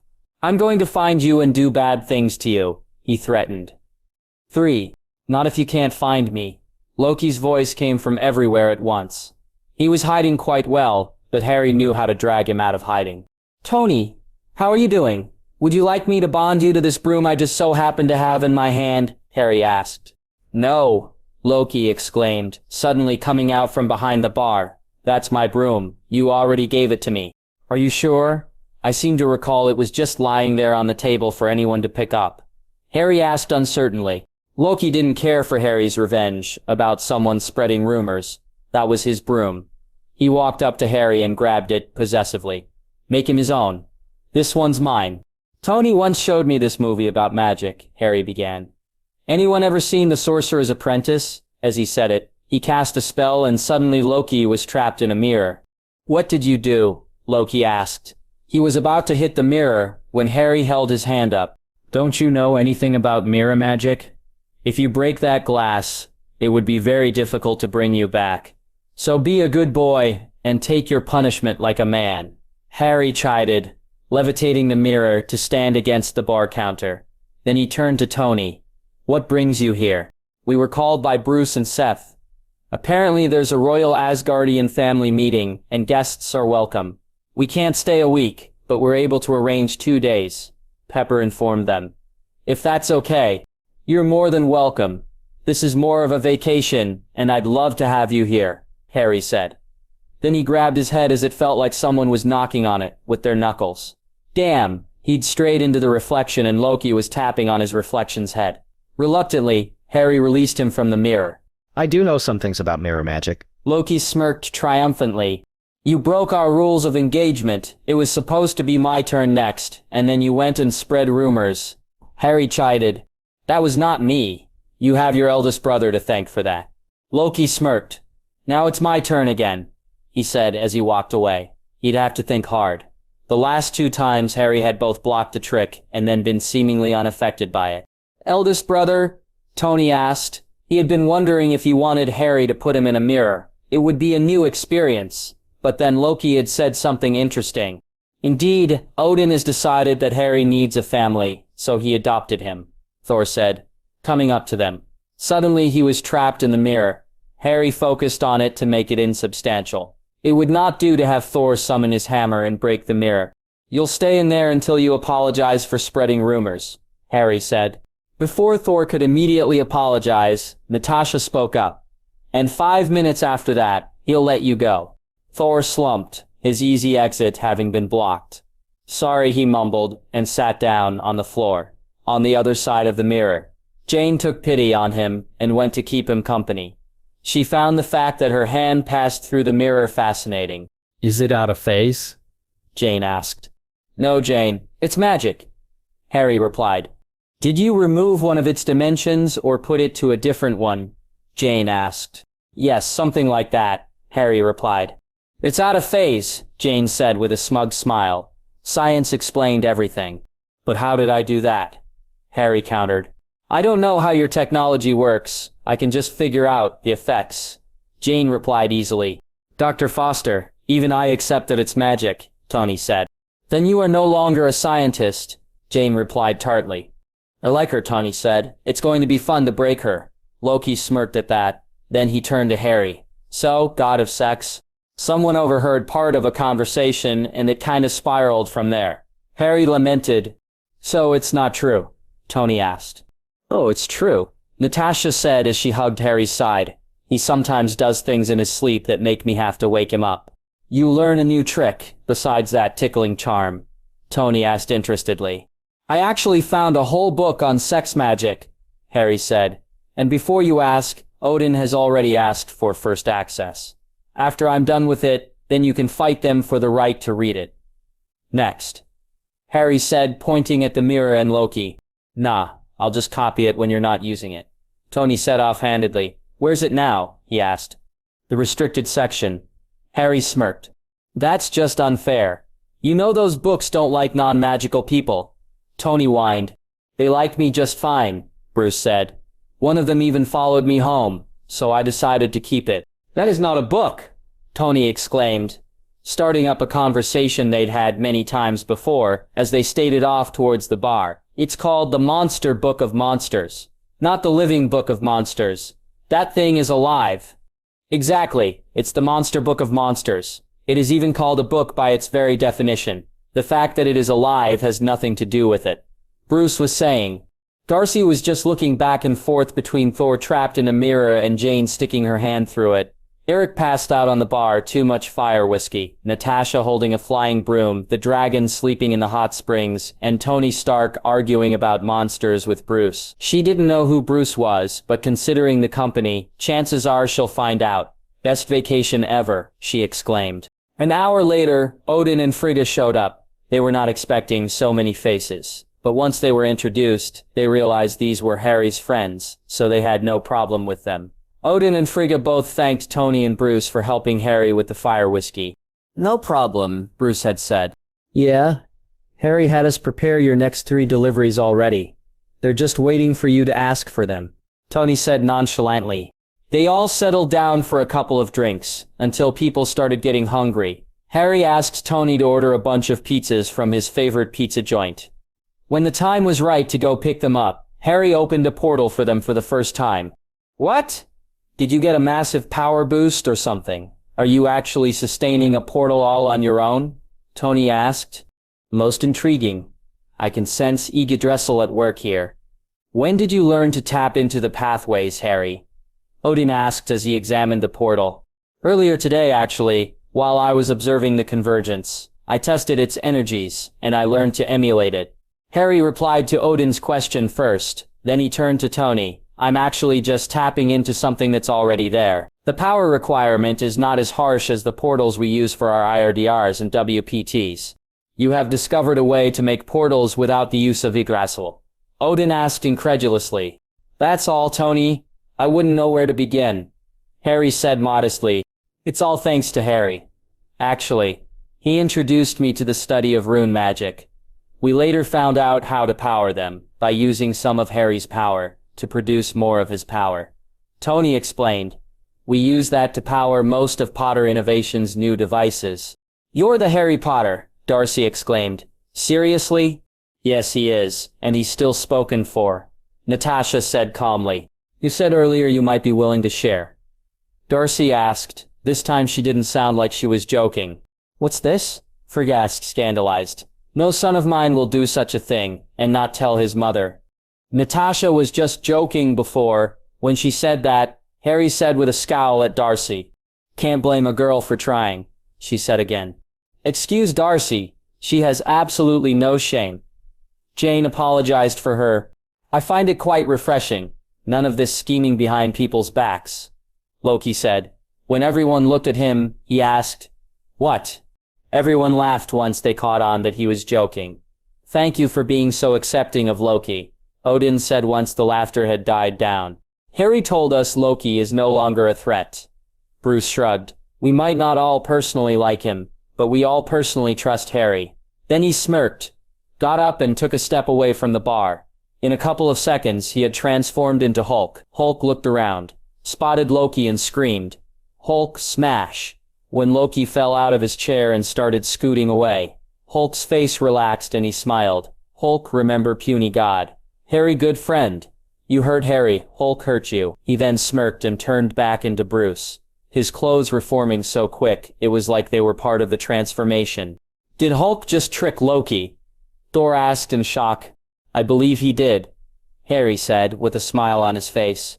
But I suspect Bruce had a say in it. It was my idea. Hulk liked it. Bruce said, also smiling. So you are the man who becomes the beast? Odin asked. He's not a beast, Bruce said. He's just misunderstood. He's just as human as I am. He's just enhanced, and not as complicated. He defended Hulk. If you had not said that, I may have offered to help you resolve the issue. Asgardian technology would be able to remove him, Frigga said. We didn't always see eye to eye, but Harry helped us see each other in a different light. We now both have a role to play, and we're both happy with them. Bruce explained. I'd rather keep him if you don't mind. You have surrounded yourself with good people, Harry, Frigga said with a smile. But you never told me that Bruce was ageless, too. He is. I am. Most everybody and Bruce himself exclaimed. Didn't you know? I thought that was why you had suggested Bruce to Septa. Frigga asked, with a frown. I did not suggest anyone to anyone. I'm all for letting people find their own path in life. If they do things knowing it will hurt them in the long run, it's up to them to accept that responsibility. Harry said, looking at Sep. If these two do decide to stay together, I'm certain it will be good for one another, though. Thank you, Harry, Sip said. They are already bonding, I can tell. Frigga said with a soft smile. She was glad for Sep. When Bruce blushed, Harry laughed and said, She means starting to care for one another, not sex. When Bruce seemed to calm down, he added, But they are doing that as well. When Bruce blushed again, Harry just laughed. Septas hadn't lost her smile, nor did she blush. Midgardians have such strange ways about them sometimes, she thought. Odin had been listening and had a thoughtful look on his face. Before his eyes found Thor's, he gave it a moment and nodded. Thor smiled slowly, but said nothing. The pizza was appreciated, but Natasha still made a fresh green salad. Harry started a fire when it started getting chilly and blocked the wind, so it was never any kind of extreme. Darcy had yet to leave the pool chair.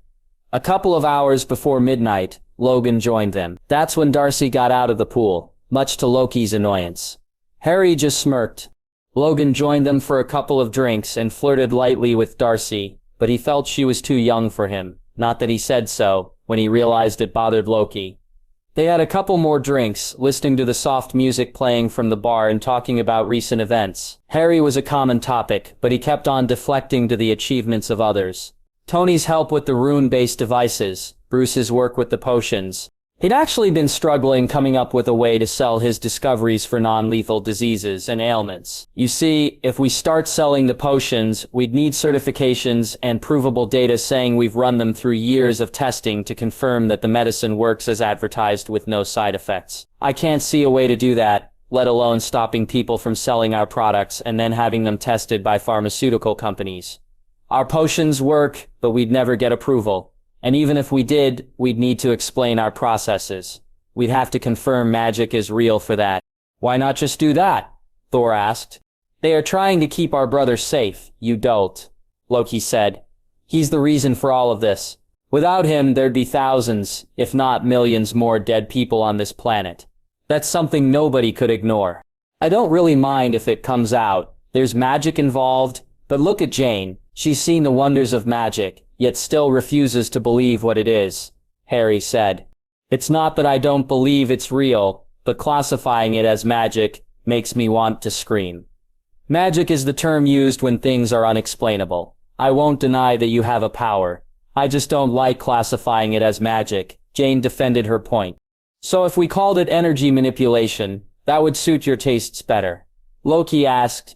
It's still too vague. If I could test it and study it, I'd one day be able to tell you what it is, even if it is something new we've not come across before. We might need to even create a new classification for the type of energy, Jane said. Why not classify it as magic, then? Odin asked. After all, his people studied his kind of magic for thousands of years. There are subjects of study in the diverse uses, just like science, and they have quantifiable proof of how and why it works. Why not use the classification that they chose to name it? Would you not be offended if I decided your field of study should use my terminology? I do see your point. Jane gave in. She hadn't thought of all that before. But don't you see? That's the problem. We can't have this discussion over and over. We can't show people the studies and prove our point that way. Well, except maybe for Bruce. He's been taking proper quantifiable evidence and statistics for all his findings. He's probably made the most progress to show how magic actually works. Harry said, nodding at Bruce. It's still only one subject in a wide range of topics. You have charms, hexes, jinxes, transfiguration, transportation, divination, enchanting, arithmancy, and so much more. I can't redo all the studies of thousands of years of your people, even if there was one of me for every subject, Bruce explained. Arithmancy? Loki asked. The study of spellcrafting through the manipulation of numbers associated with letters and words. It's as difficult as the study of runes, as I understand it, Harry supplied. I think you're selling yourself short on that one, Bruce, Tony said. Even I've started working on personal runes. It's one of the final studies in the mastery books. The amount of calculations, laws, and principles to take into consideration is mind-boggling. I have a supercomputer helping me, and I'm still struggling with some of the subject matter. But you basically did all those studies on your own, with no instruction, Harry said, and both of you far exceed my own scope of knowledge, and you did all that in 1 year. You've compressed and expanded on knowledge that no non-magical has ever done, let alone the fact that there's a decade's worth of study usually necessary to reach mastery, Harry said excitedly. At this point, the two of you probably know more magical theory than I do. That is quite impressive, Odin said with a nod, and high praise coming from the foremost master of the magical arts. I never said I was a master. I did almost complete my enchanting mastery, though. I'm quite proud of that one, Harry said. Why didn't you ever finish it? Darcy asked. There was no one around to test me. Harry shrugged. Odin did not like the path they were going down, so he said, well, since I am qualified to say such, you are a master, and nobody will refute it. You might even be a master of transfiguration and animation. I've seen you shape many things into other things, with real life in them. Where I'm from, animation and transfiguration overlap, and I can't be a master at transfiguration, Harry said sadly. Why not? Odin asked. For a mastery in transfiguration, I have to practice self-transfiguration until I become an animagus, Harry said. Animagus? Tony asked, with a confused look, before holding his hand up suddenly. Wait, I think I got it. Turning yourself into another species, right? Yes. My transfiguration teacher was a mistress in the field.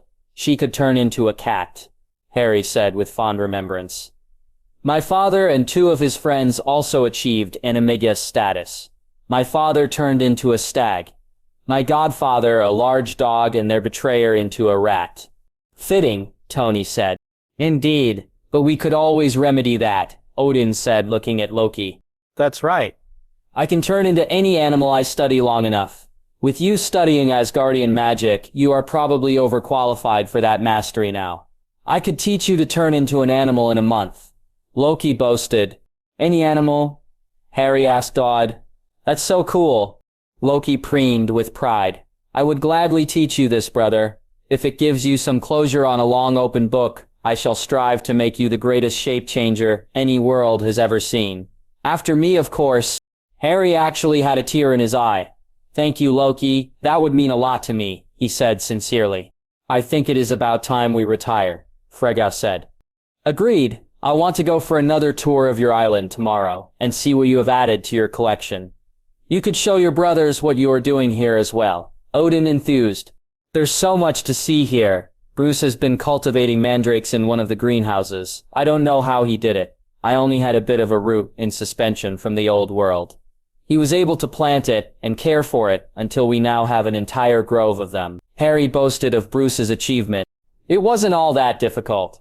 I just needed the dragon manure, and when you got Puppy, we started getting better results with other plants as well. That stuff is like Miracle Grow, Bruce explained.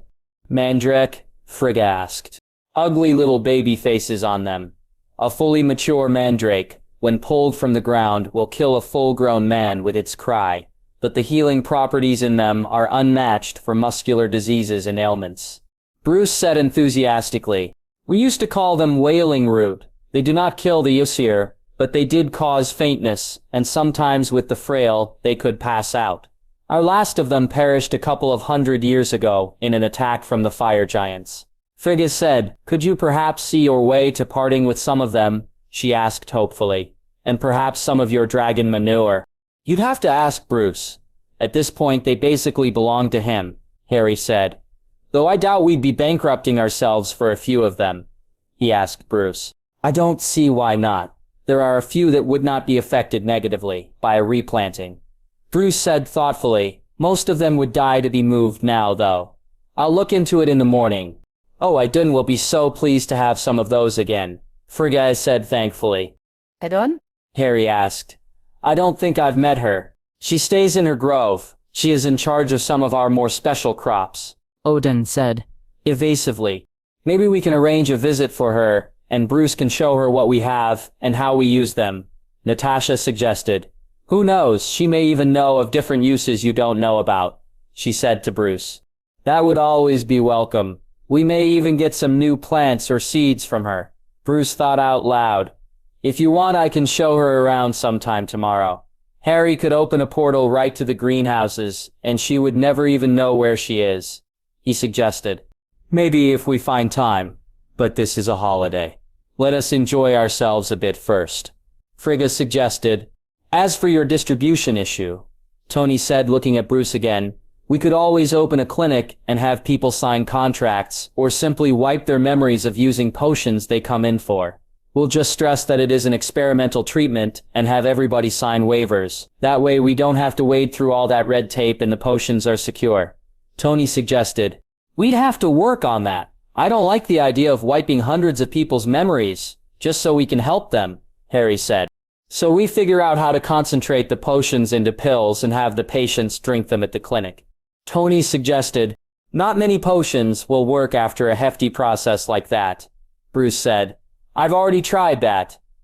Also, some things like burn salves, for example, need to be applied directly to the affected area. There are also potions that need to be inhaled directly from where it was brewed. Luckily, I was able to phase out cauldrons, but the result is the same. Set up illusions then.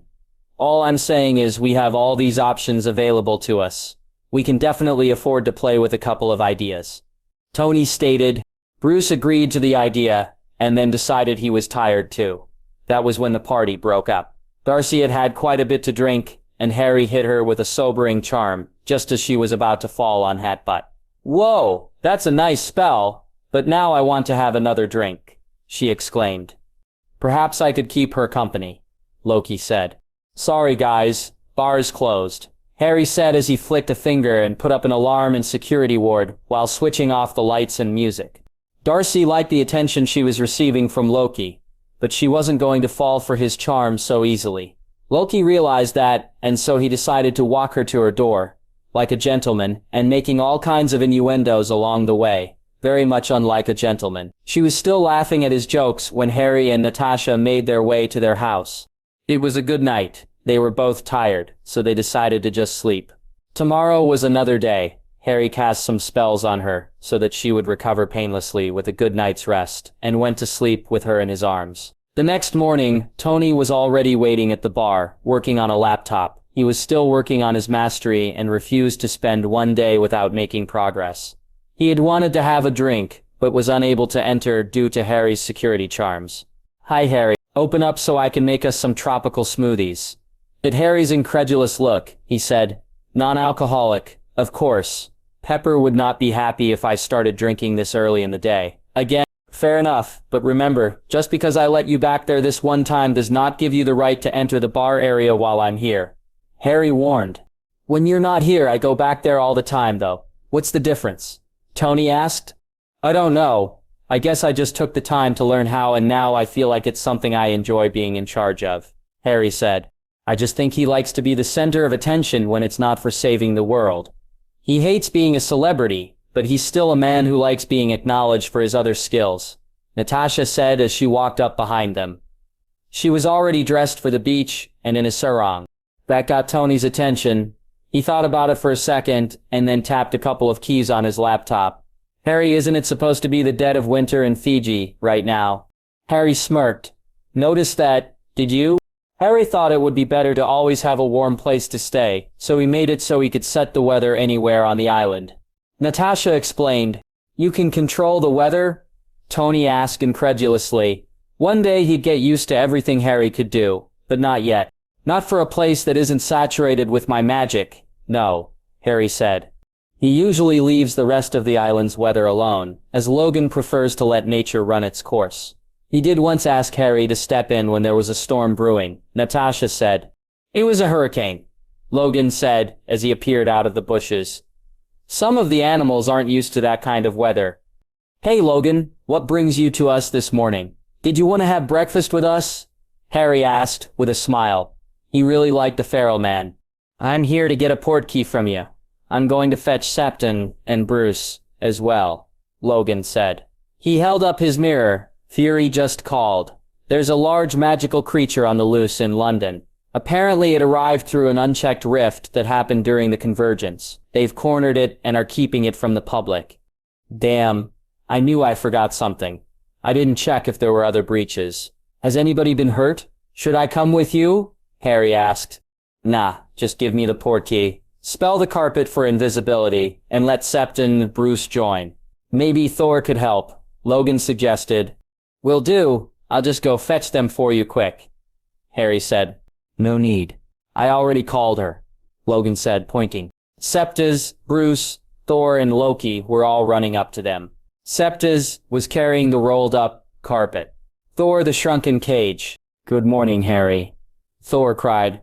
"Are the mornings here always so filled with excitement?" he asked. "No, we're responding to a request from Fury," Harry said. "We are," Logan insisted. "You're on vacation." Harry shrugged. When the carpet was unrolled and they had all gotten on, Harry cast his security spells over them and tossed them a bottle cap. "Touch it to the carpet and say London. The carpet can already return here." That was that. Logan activated the portkey and they were gone. Loki looked at where they had been. "Are you sure Heimdall can see through that?" he asked. "Not really. I've never been invisible in front of him," Harry said. "Do you think that would be enough?" "Maybe. Add some intent, and I'm almost certain," Loki thought aloud. "Cool," Harry said. Tony soon diverted their attention when he switched on the blender and started making the smoothie. Harry went to join him, and when they were joined by the rest, Harry took over and started making them for everyone. Then he started on a more traditional breakfast. For those who preferred that, there was a space set up for things like that in the bar, so why not? They all enjoyed breakfast, and Harry had decided to make some extra for when Septas, Bruce, Thor, and Logan came back. When they did, Harry looked up and asked, "Where's the creature?" Harry asked when he saw the cage was empty. "We returned it to its homeworld," Logan said. "What was it?" Natasha asked. "Snipe from Jotunheim," Sor said with a smile. "We thought it best to return it to its home, as it was most likely accidentally brought here." "I agree. It was able to detect its home when we flew over the lands of ice, and we deposited it close by," Septa said. "Cool," Harry said then. "I made you breakfast. It's still warm." He waved his hand, and a plate flew to hover in front of each of them. "Thanks," Bruce said. He took the plate and went to sit at the counter, Seth following closely behind. Logan took his with him. He knew by now that it was a conjured plate and would eventually vanish, so he didn't care to bring it back. He needed to go back to the enclosures anyway. It was time to feed the manticores. Their rabbit population was expanding quickly, and he tended to just catch a few and release them for the manticores to hunt on their own. Thor went to go sit near where Loki was hard at work trying to emulate the sticking charm, for reasons he was not divulging. The two magics they used were not so different, but the application was different than Loki was used to. Harry also seemed to have a much larger pool of stored magic to draw from. Harry had decided to show him the spell being applied so that he could try and do it without incantations or strange hand movements. He was getting there slowly. A couple of hours later, they had split into groups. Sept and Bruce had gone for a walk on the beach, holding hands as soon as they thought they were out of sight. They both enjoyed the simple things at times and were getting much closer these days. Bruce intended to make their situation official today, and he thought the walk was the perfect opportunity. Odin had returned to their rooms so that he might catch up on events in Asgard. On the large mirror Harry had hung there for him. Frigga had decided to keep Natasha, Pepper, Harry, Jane, and Darcy company, so she had stayed behind. She had hoped for a smaller gathering, but could see Harry was enjoying having his friends around. They had not told him that they had witnessed an episode, but he must have known. His chambers were repaired the next morning, so he and Natasha must have discussed it. She decided to let him bring it up when he was ready. They were playing Exploding Snap, while Harry and Natasha had lightning-fast reflexes. Frigga was currently in the lead. Pepper was just watching and chatting with Natasha. Thor had decided to quit after he kept on breaking the table, and once almost broke Darcy's hand while slamming his own on the table. Thor was stuck to the bar counter after that, and Loki was trying to show him how to use his magic to unstick himself, rather than use brute force. Thor did have quite a pool of magic himself. After all, he had some control over the weather as part of his gifts. Loki theorized that he just needed to learn to channel it properly. Tony was sitting in his pool chair and tapping away on his laptop, busy with his studies. He was really excited to get access to Hermione's research soon. Harry had also promised to go fetch some of his extra brooms later, and he wanted to get his daily work out of the way, so he could enjoy the fun. He had spent the morning installing some equipment in the bar so that Jarvis could join them. When Odin came back, they decided to go on the tour, and Harry summoned the carpet. The carpet wasn't too big, but 8 of them were able to get on and sit in relative comfort, while Loki, Harry, and Natasha decided to take the brooms. Natasha flew with Harry as Harry had not yet gone to fetch the extras. When they arrived at the first enclosure, it was to find 3 unicorns looking up at them from their enclosure. Logan had saved quite a few of them, and their group had increased to 12. Not all of them were quite as friendly as the younger ones born on the island in relative safety, but they no longer ran at the sight of people. Of course, most of the females, excluding Natasha and Frigga, wanted to go up to them and pet them. "Be careful. If they lower their heads, it might be a sign of aggression," Harry said. "Aggression? But they are unicorns," Darcy exclaimed. "Yes, they are. And what do you think they have those horns for?" Harry asked. "To make them pretty, of course," Darcy replied. When Harry just looked at her, she asked, "Right." Harry started laughing when he saw her stricken face. "Sorry, I couldn't help myself. Actually, the unicorn horn has the special power to cleanse water. When they bend down to drink, the horn makes contact with the water and purifies it. People used to hunt them for the special properties in the horn, and so unicorns don't trust humans easily. It was later discovered by magical folk that its hairs contains much the same power, so they were considered a protected species." Harry finished his summary. "So, they won't attack me?" Darcy asked. "No, but they might run into their enclosure if you approach them. We try not to go after them into the enclosure, as they are free to roam the island. We want them to feel safe, so only Logan goes in there these days to make sure they have everything they need," Harry said. Harry took them to the next enclosure. This one had a hippogriff standing out front. It lifted its head to look at them, and Harry asked them to wait. He walked up the animal and bowed low. He waited a second, and then the animal bowed back. He then approached it and stroked its neck. He gave them much the same speech that Hagrid gave all those years ago, but added the cautionary tale of a stupid boy who decided to insult the creature. Strangely, it was Loki who decided to approach the creature first, and bowed respectfully. When the animal bowed back, Loki approached. "Does he understand what we say?" Loki asked, when he was also rubbing its neck. "No, but he understands the tone of your voice, your body language, and somehow it can detect sarcasm. They are very proud and will not tolerate disrespect. Once you have shown it respect, though, they like the company of people. Do you want to take him for a flight?" Harry asked, with a smirk. "Would that be possible?" Loki asked, awed. "Get on up.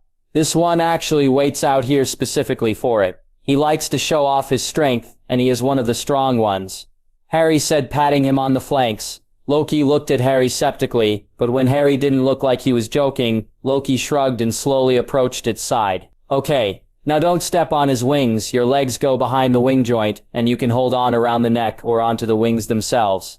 Loki jumped on behind the wings as instructed, but lowered himself slowly, so as not to startle the creature. When he was sat down, Harry tapped it softly on the flank again, and it needed no more encouragement before it started to run. A couple of seconds later, it was airborne, and they watched as the Eagle Horse Cross flew out and over the plateau. "Are you sure that is safe?" Frigga asked, worriedly. "Very much so. Once a hippogriff acknowledges you as a friend, they will do much anything for you. When I was 13, on my first Care of Magical Creatures class, I was taken for a flight on one every time after that. When it saw me, it would just walk up to me and look for attention. They are very powerful and can fly very fast. If Loki doesn't pull out any feathers, he'll be fine, Harry said. But you didn't warn him about that, Thor said with a bemused smile. He'll be fine. No creature likes their hair or feathers plucked, and Loki should know that. Harry scoffed. A couple of minutes later, they returned and landed. Loki was smiling from ear to ear. That was a fantastic flight, he said, as he got off and rubbed the creature's neck. It rubbed at him for a second, before taking a step towards the group, looking at them. I think he wants to go again, Harry said. Who else wants to give it a try? He asked. Thor went next, and Harry encouraged him to take Jane with him. The hippogriff didn't seem to mind, and it didn't look like he was upset about the extra weight either. After they went, Darcy decided she had to try it. When she returned, the hippogriff rubbed against her once before turning and going into the enclosure. I think he's made enough friends for one day. Harry chuckled.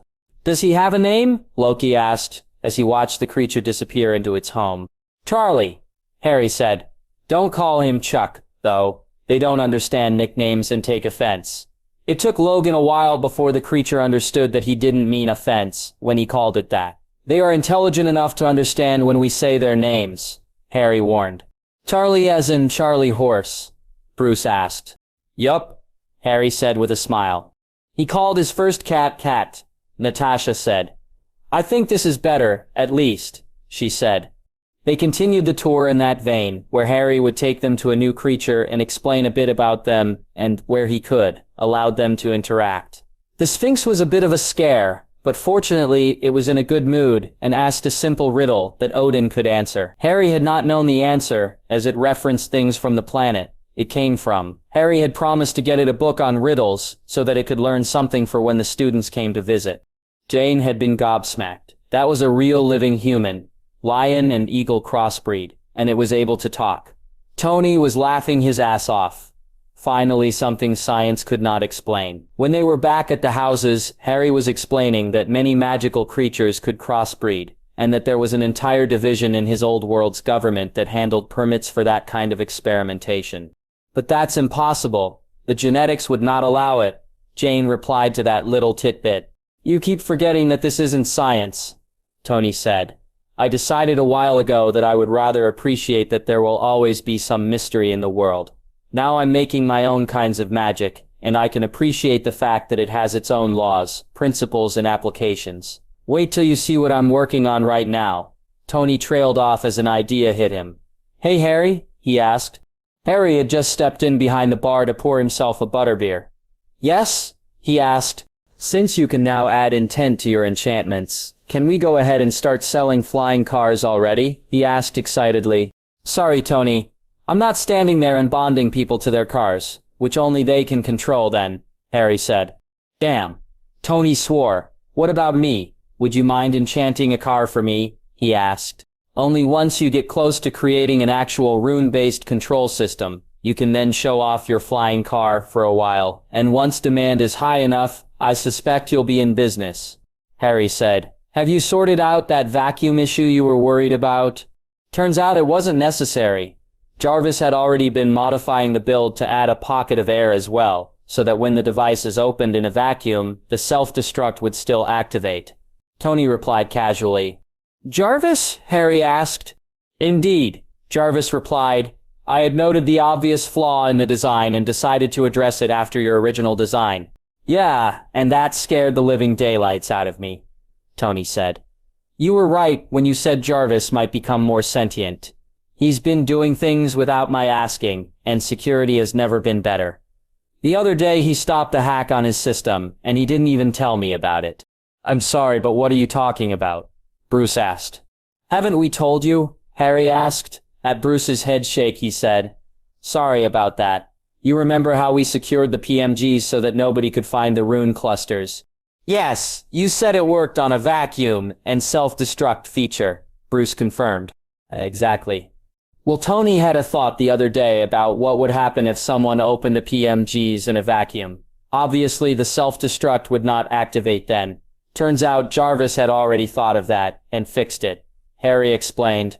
Well done, Jarvis. One of these days I'm going to have to make a golem for you to inhabit just so I can give you a high five. I would appreciate that, Harry. I find myself having thoughts these days that I would like to act upon. Jarvis said. Like what? Harry, Bruce, Tony, and Jane asked, all with varying emotions behind them. Harry and Tony were truly interested, Bruce with wonder and a calculating look. Jane was looking at the ceiling in fear.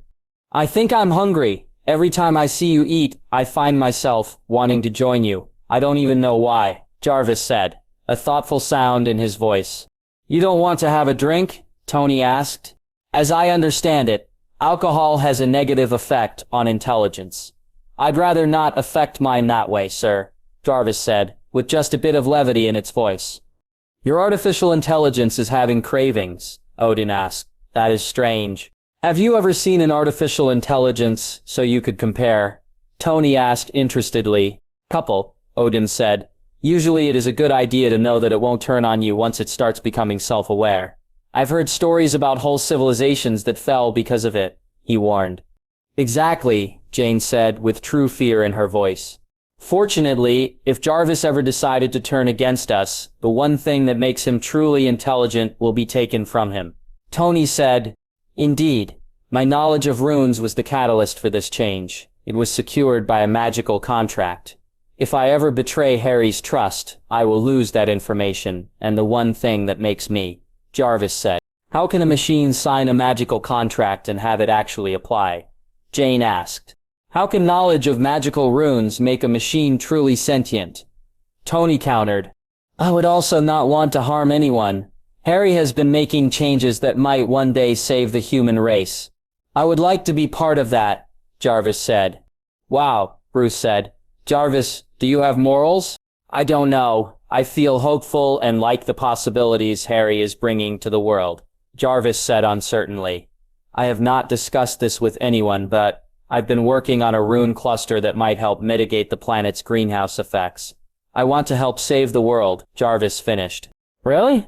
Harry and Tony asked excitedly. Why haven't you told us? Tony asked. I like the way Harry surprises people and wish to emulate him. Sir, Jarvis said. Oh, sure, that's fine. Emulate my best friend, Tony said sarcastically. Why not me? You know, the one that created you. Sir, you are hardly a role model, Jarvis said honestly. Hey, I'm doing lots better these days, he argued. Of course, sir, Jarvis said. Harry decided that it sounded sarcastic, but said nothing. You know what, Jarvis? Darcy asked. I like you. Once you get a body, give me a call. I'll help you break it in, she said with a saucy smile. I'll put you on the list, miss. Jarvis said, There's a list? Darcy replied incredulously. There is now, Jarvis replied. Awesome, she replied. Go check out the internet so long and tell me what you'd like to try first, she joked. No, Tony exclaimed. He's not old enough for that kind of thing. How old is he? Darcy asked, as she received a message on her phone and started reading. Jarvis, what did you just send me a link to? I don't know what you are talking about, miss, Jarvis said. Darcy clicked on her phone and exclaimed, Really? Then she looked up at the ceiling. That's gross. Never mind. Don't call me, Harry snickered. Darcy looked at him and smiled. Oh, you're so going to get it, she said, as she got up and started running after Harry, who ran away, laughing the whole way. Why are you telling us about the rune scheme now? Bruce asked. If I am not mistaken, and from what I have observed, it seems you are all here to help Harry through some kind of emotional trauma. I was simply attempting to help, Dr. Banner. Jarvis said seriously. See, like I said, he's doing things without my asking. Not that I'm complaining, Tony said. Jarvis has been with me many years, and I consider him a friend too.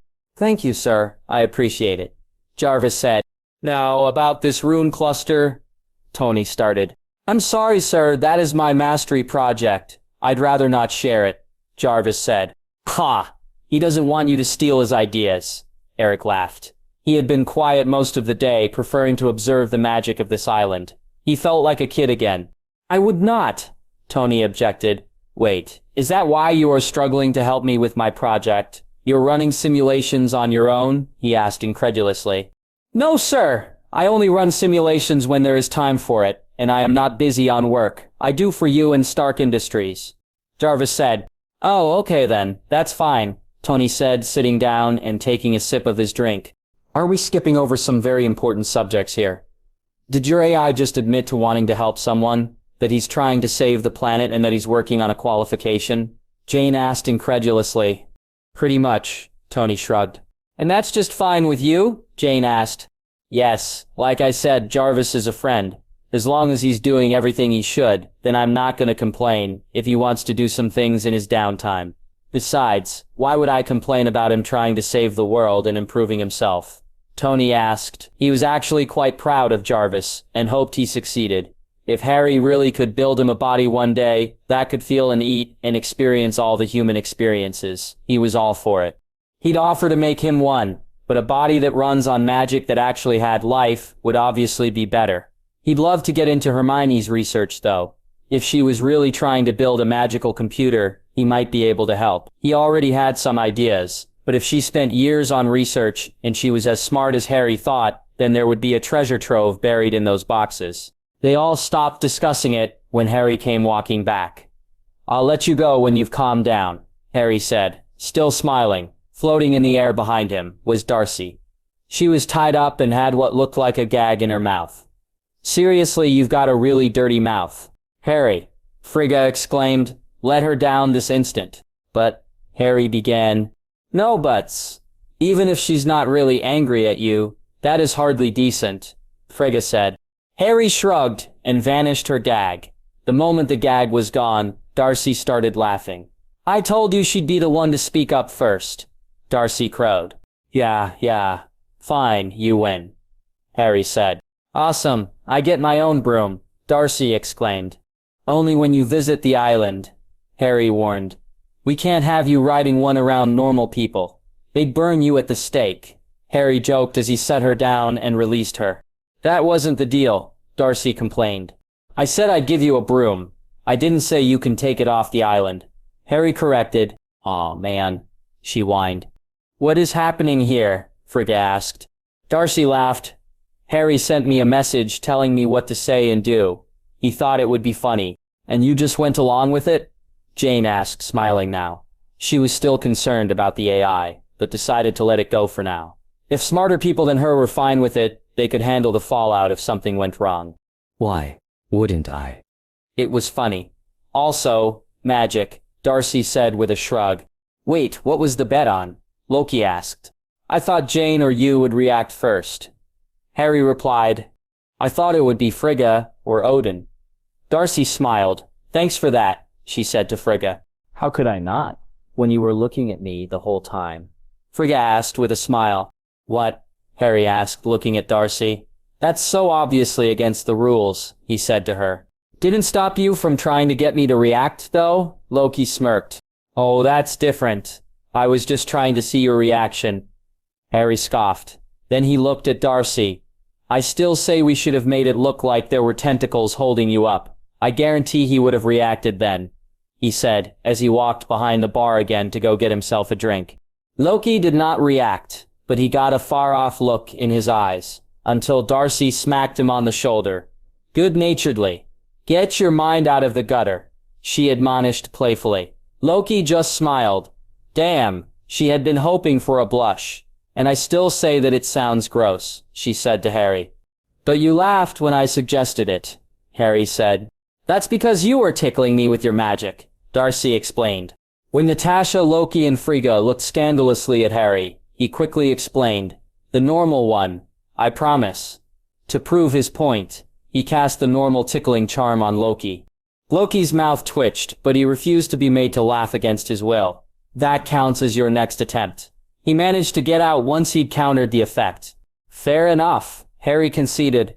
So much is happening here, I don't understand, Eric said. Does anyone else find some of what Harry does to be strange? You get used to it, the people who know Harry best said simultaneously. Okay. Eric shrugged and took another sip. They said goodbye to Tony and Pepper early the next morning, when they had to leave for a meeting. Harry had given Tony a broom, but he had been made to leave it on the island. Because of that, Harry suspected he'd see him again later. He had yet to catch the snitch. Darcy had actually managed the feat once. She was still rubbing it in his face. Harry thought they might see Tony in his Iron Man suit later in the day. Later that day, when there was a moment, Odin asked to go for a walk with Harry and broached the subject they had taken the week off for. Harry, I'd like to discuss something of a difficult nature with you, he began. I'm not done with the book yet. Harry said immediately, That is not what I wish to discuss with you. Odin said seriously, We were made aware of your nightmares on your last evening in Asgard, he said.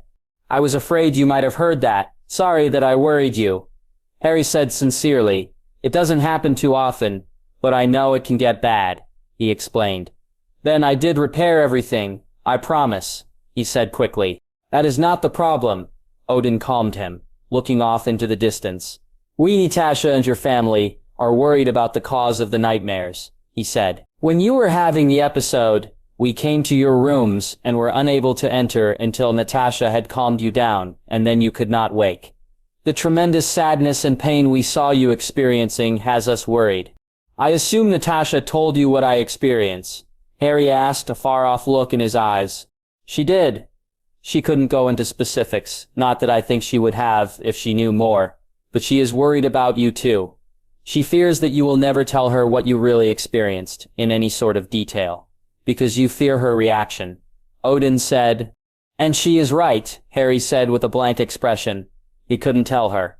While she probably would understand, having experienced much the same things, he didn't want to lose her. I'm never telling her of the specifics. I can't imagine her looking at me the same way ever again, he admitted, still emotionlessly. Odin looked at him then. So when do you tell someone? Who can help you? If you cannot trust the person you love to hear it, and not judge you. It's not that simple, Harry said. It was getting difficult to maintain control. His fear of losing her was so great that he had to actively suppress his feelings to continue the conversation. I love her as she is, just as she loves me as I am. If I tell her, that will make her see me differently. I won't be that person anymore, he explained. And what of your family? Odin asked. Would you have Frigga never sleep a restful night again? She worries about you constantly, now that she knows. Harry was shocked. She does? He asked, worry slipping into his voice. The tension in him had just exponentially increased. I didn't mean to worry you, he said as he looked back to the houses. Is she going to be okay? You are too selfless. You are the one in pain, and you worry, for her worry. Odin chuckled, but then turned serious again. The only way to comfort her will be to tell her something is being done, he said. That is why I broached the subject. That was the cause for this week away. We need to ensure you are going to be okay. This whole week is for me? Harry asked softly. You interrupted your lives just so that you can help me. That is what family does, Odin said emphatically. When you are in pain or suffering, we worry, and so I offer you my unbiased ear. You may lay your troubles on my shoulders so that you need not worry your love, or carry it all alone, he said sincerely. Harry was shaking his head, a look of horror on his face. You cannot ask me to do that, he exclaimed. You'd make me lose my family so soon after giving it to me. Harry asked, tears forming in his eyes. He turned his back on Odin, with waves of magic starting to roll off him, as the memories he kept locked up started to threaten to break out. Odin would never respect him the same way if he ever found out the things he had seen and done. All the people he had failed, an entire world of dead people, all of it on his shoulders. If only he had moved quicker. If only he hadn't joined the ministry. If only... Odin grabbed him by the shoulder and turned him around, and to his great shock, he was engulfed in a hug. Harry wasn't sure what to do. Odin said nothing. He just held him. Harry didn't know if Odin was doing something with his own magic, but suddenly Harry felt like he was safe for the first time since he could remember. Since the Dursley family had decided to use him as an indentured servant. And then the memories broke loose. His mind was not ready for it, as all the pain of his past, all his guilt, and all of the fears were released and overwhelmed him. He didn't even remember sitting down. He just cried. He was begging for forgiveness of all the faces he saw, all the dead that surely blamed him for their deaths. That was the reason he had never called on any of the spirits that he could.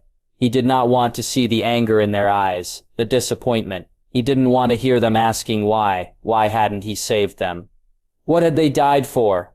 As Harry cried out for his loss, Odin listened. The names just kept on coming, and he blamed himself for every one of them. How could his son blame himself for all of their deaths?